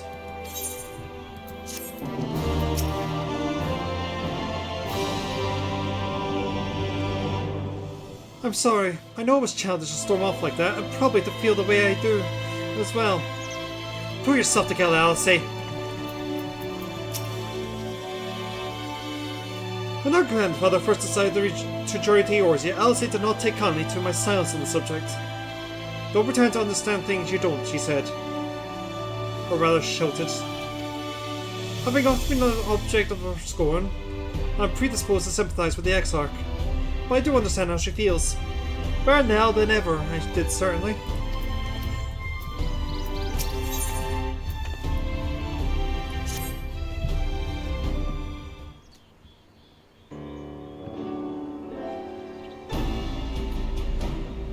Right then, when the Exarch literally pours his own sweat and blood into his allotted task, it seems only fair that we do attend to our own. dealing with Elidibus and his minions. Just so. And there is one other matter. In light of our deteriorating health, your stolers should not be left alone at Einder. Why the trouble you to visit her, Belina? See that all is well. I would go myself, but I think she might be safer in safer hands with one less prone to collapsing.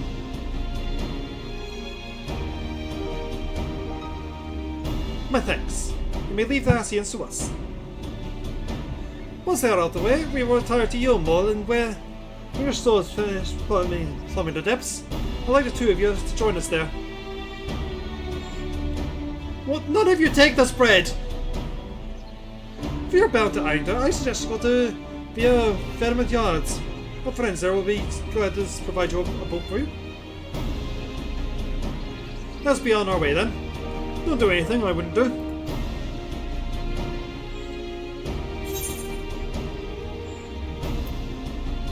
I have a delivery from the source couple. It's good to see everyone today.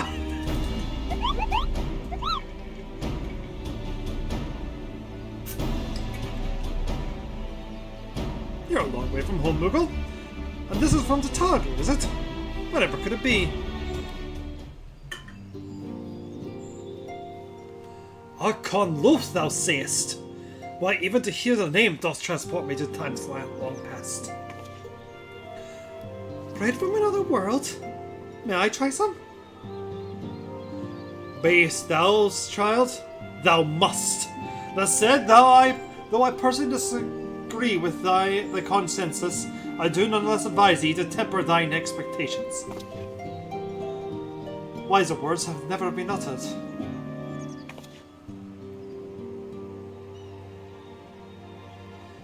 Though it did really dark in our day at the table, I can attest that it was standard fare at the stadium.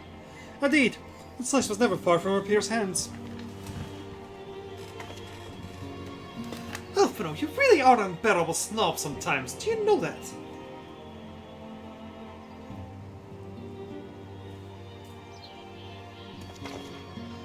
What I believe my colleagues are trying to say is that we appreciate the jester. Tell Tatara we'll do our best to return before she's forced to seek further supplementary enjoyment.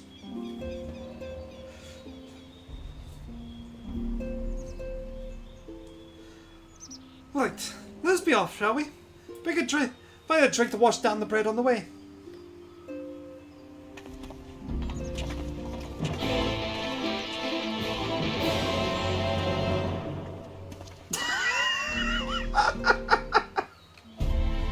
Finally, it's out my inventory.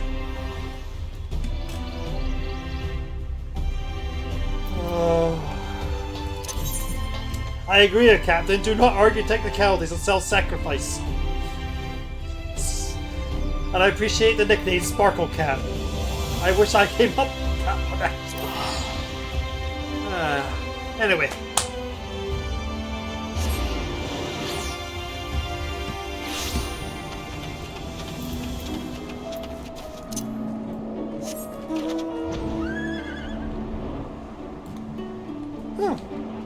It's apparently very windy right now.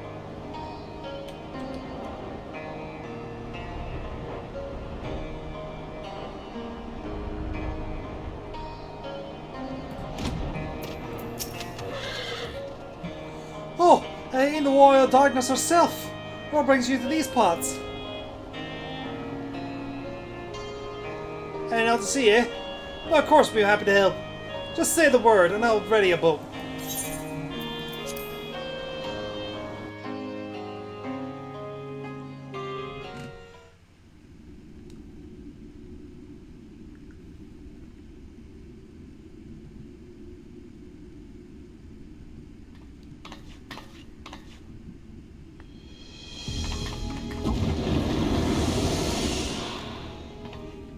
Excellent. I had intended to speak with you alone.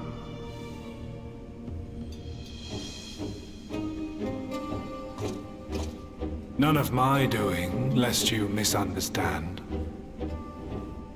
The link between her body and soul wavers.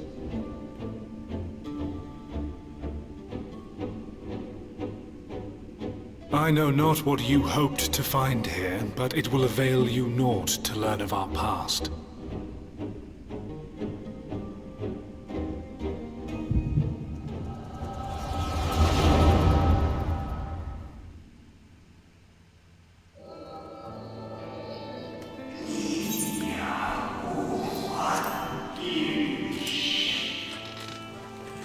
Viewing the records again?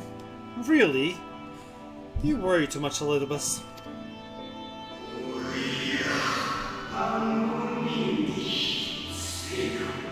This dedication to your duty verges on obsession.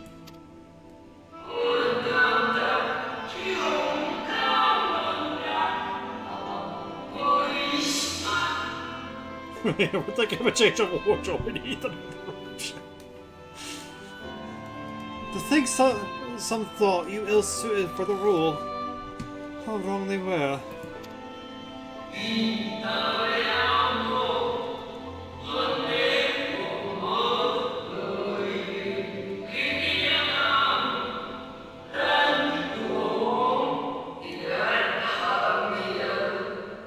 But come, turn your gaze outwards at the window, my friend.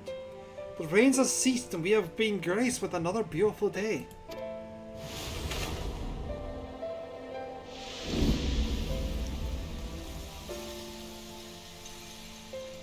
It fades. Fades away into oblivion. Does the world no longer have need of me? No. I am Elidibus, and I will fulfill my duty.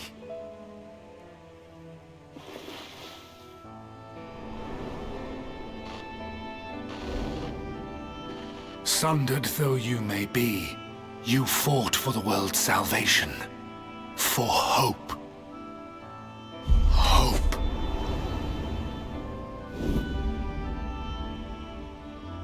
Ah, it swells within me, empowers me. Now I may carry out my mission. And yet,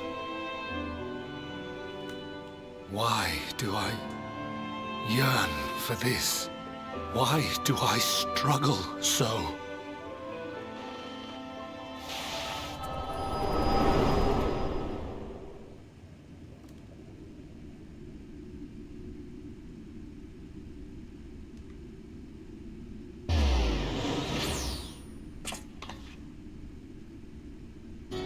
I shall take her into my safekeeping.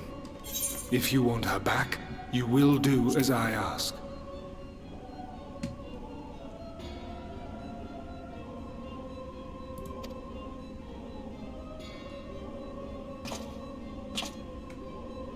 Show me your strength. I would take your measure.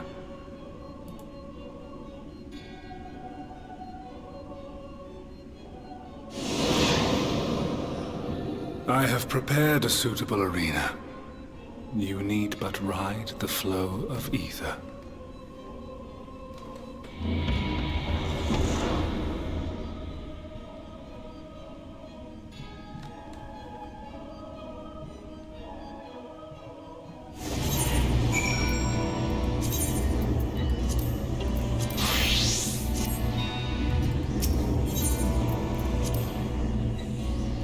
I love this mission.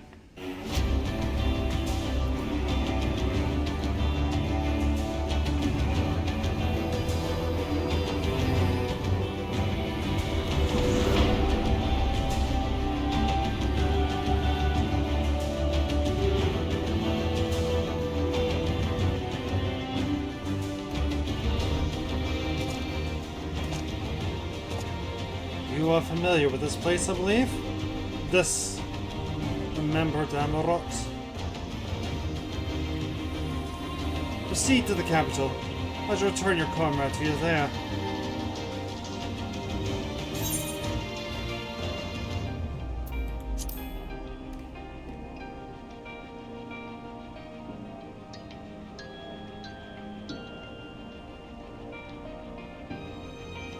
You speak as if you were disappointed in me. Why? I am your enemy and you are mine. Our goals are in conflict, and we are fated to clash. Or had you hoped that feigned sympathy and false understanding would cast your crimes in less reputable, sensible light? I could come to look upon you as a friend? You have slaughtered my people. You would tear down everything we have built.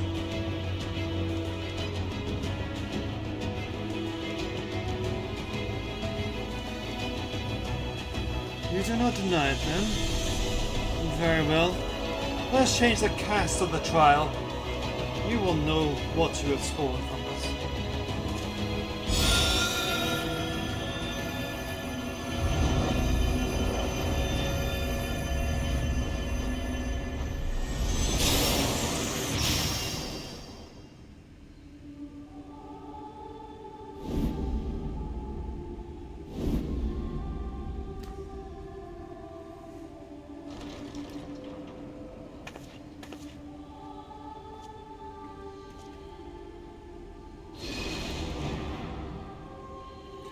But do not imagine I crave remorse, only justice.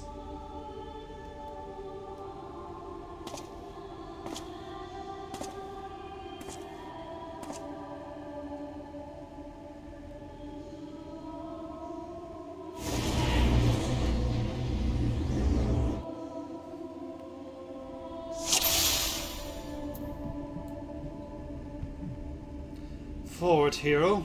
We shall see how strong you have become. And never falls a land will a purpose. Let us begin. Rest assured, there are no tricks. You need but defeat the enemies before you. First, something easy.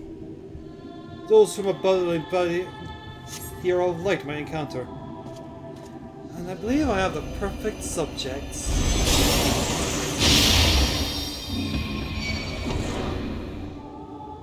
That is not so crazy to say I have. Beneath the facade, they are merely monsters.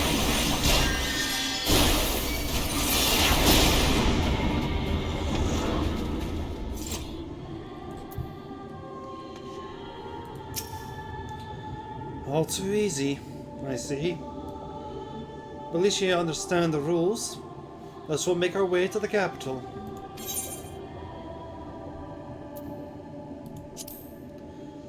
The appearances don't sell you so.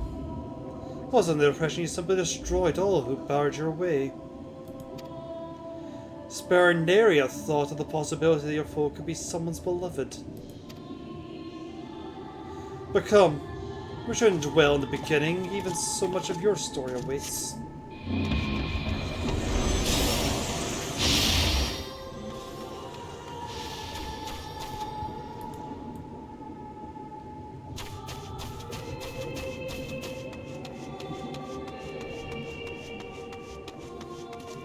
Every tale that requires villains, you beat them, and then your place, fool.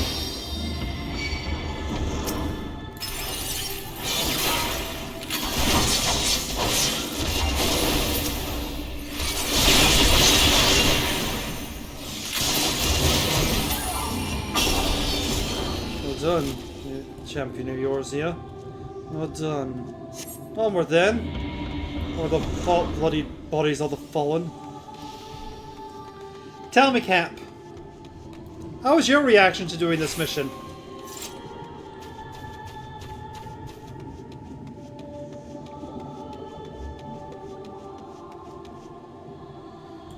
You taste many sweet charms, yes? But so too did you taste bitter tragedy. Who could regret the crystal brave? Pathetic dream-born from malformed creatures. Faces you know and loathe all, but your age of bird and strike them all down with your own might. Someone's getting desperate. God damn it.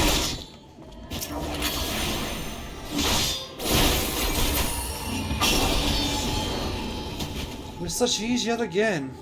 We did us so stronger with every battle.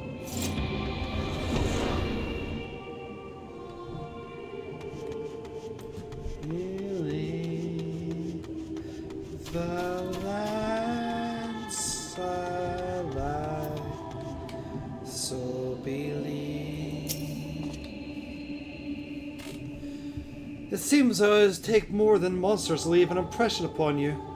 Or perhaps you simply fail to understand my meaning. Not that it matters. No, I have dealt with countless heroes and always it ends in the same way. No amount of reasoning will bridge our differences. Will result in happiness of all. Whatever your reasons may be, I cannot be bound by them. I can but put faith in my own beliefs and fight for them with all my being.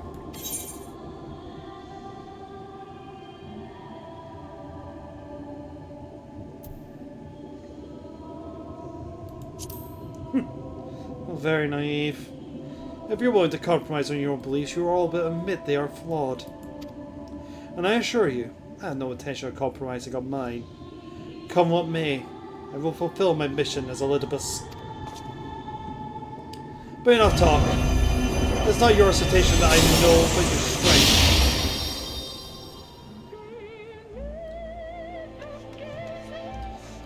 Falsely accused of regicide, you fled from the snow-swept fields of Corthus. Hey, bud. Had you and the Scions met their dismay that day in solitude, La Brea might have been spared this. But not only did you stubbornly live, you hurled yourself into the thick of the Dragonsong War.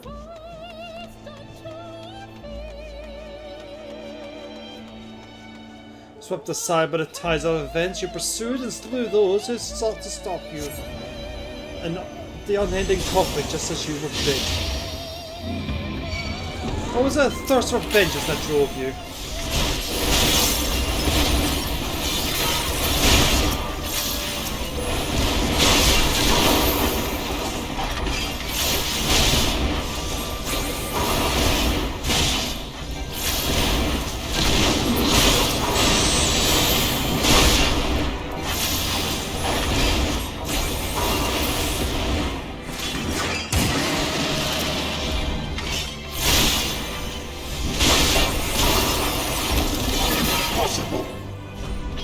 I should be beginning to limber up. Do keep up with form, I'm informed.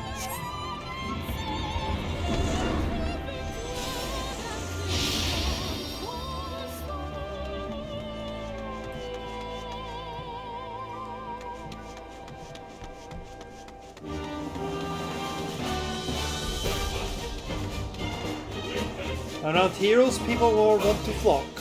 People who harbor all manners of motives. Each baser than the last.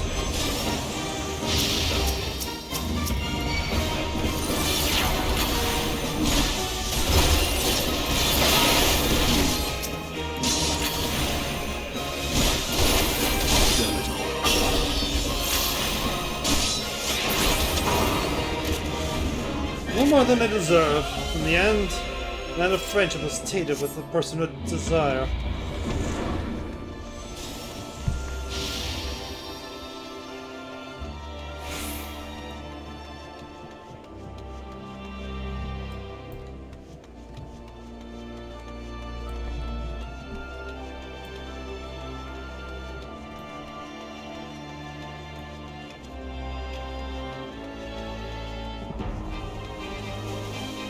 You know what comes next. You put an end to the Dragonsong War.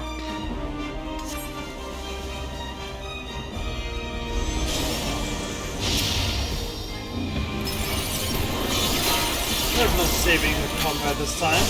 All you do is cut off the serpent's head.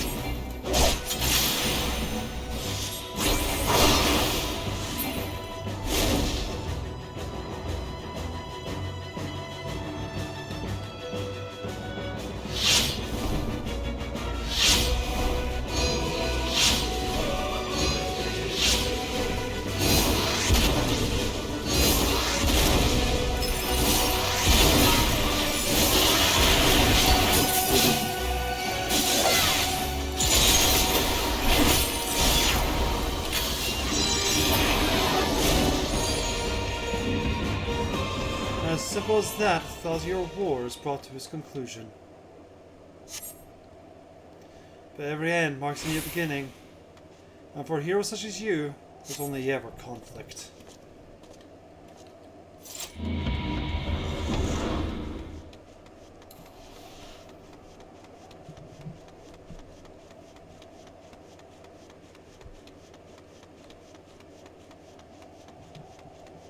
'Tis a shame he cut off before there were praise.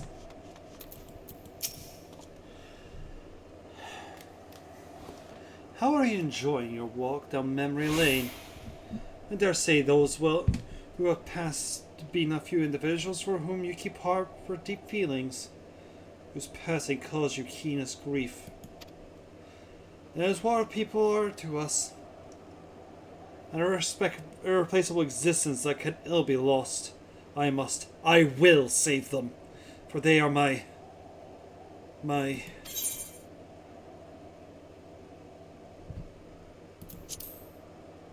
mind. We're not here to talk.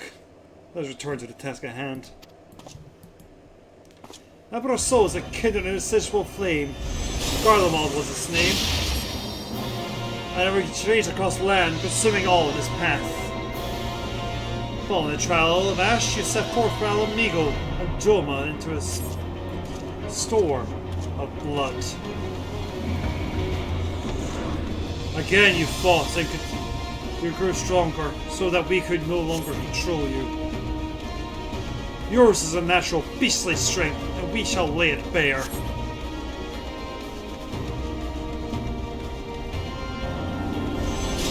In order to gain a foothold of liberation, you journey to the far eastern plains.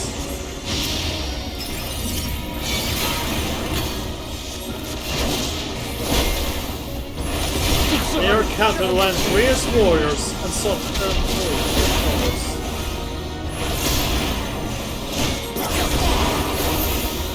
It is not enough! The strongest are so strong, thus did they gather new allies to your banner.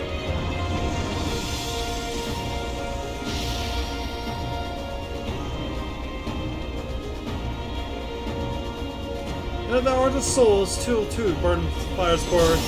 In this way that you consign those around you to the flames. Burn them all, hero, or just unto nothing like the ephemeral morning dew that they are.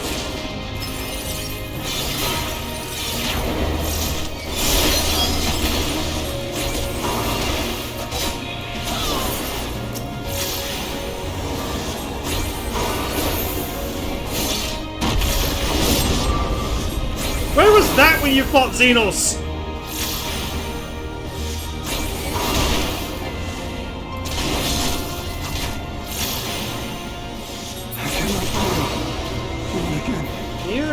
You don't hesitate. The press could not.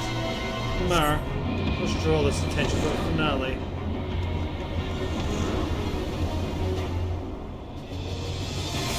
Here we have the strength. That's the strength befell the beast. It's only fitting. Do you not agree?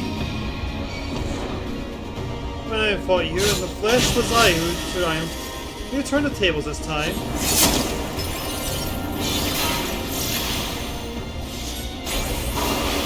You did not win that fight! Do not lie to yourself!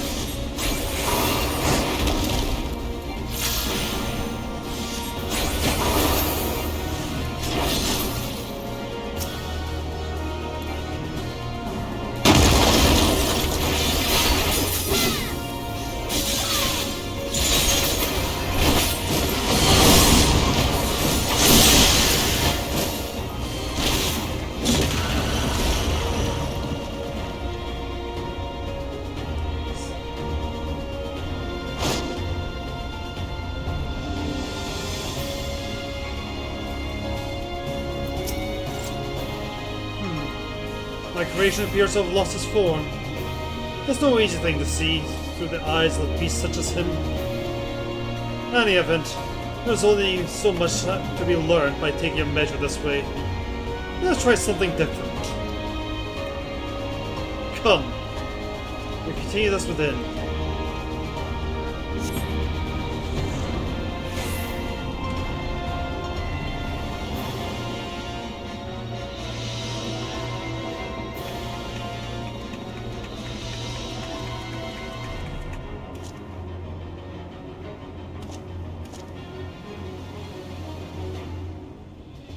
And the precious show of strength. But surely no more than a foretaste of what that which M itself Conqueror is capable. Such might require a fairer measure. To compare like with like, yes.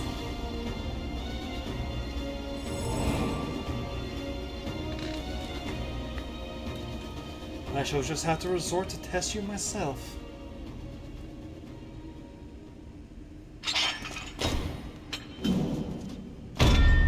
Come on, Rolina. Show me what you can do.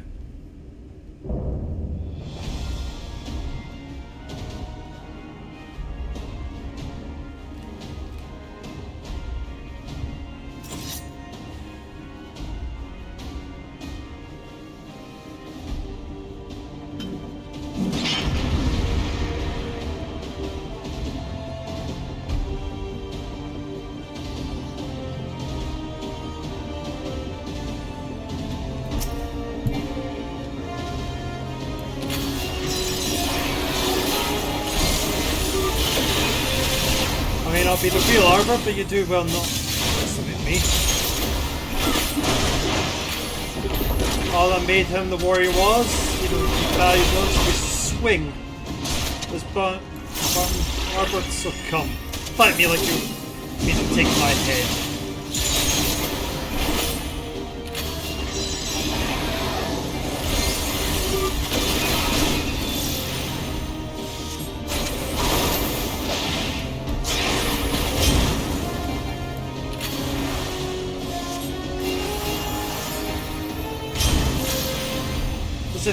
Were you to kill me given the chance? Never you think to recover his body of this? And so prove that that's serious to me.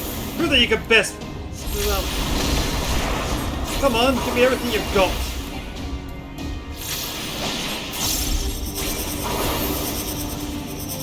I'll rend you to pieces.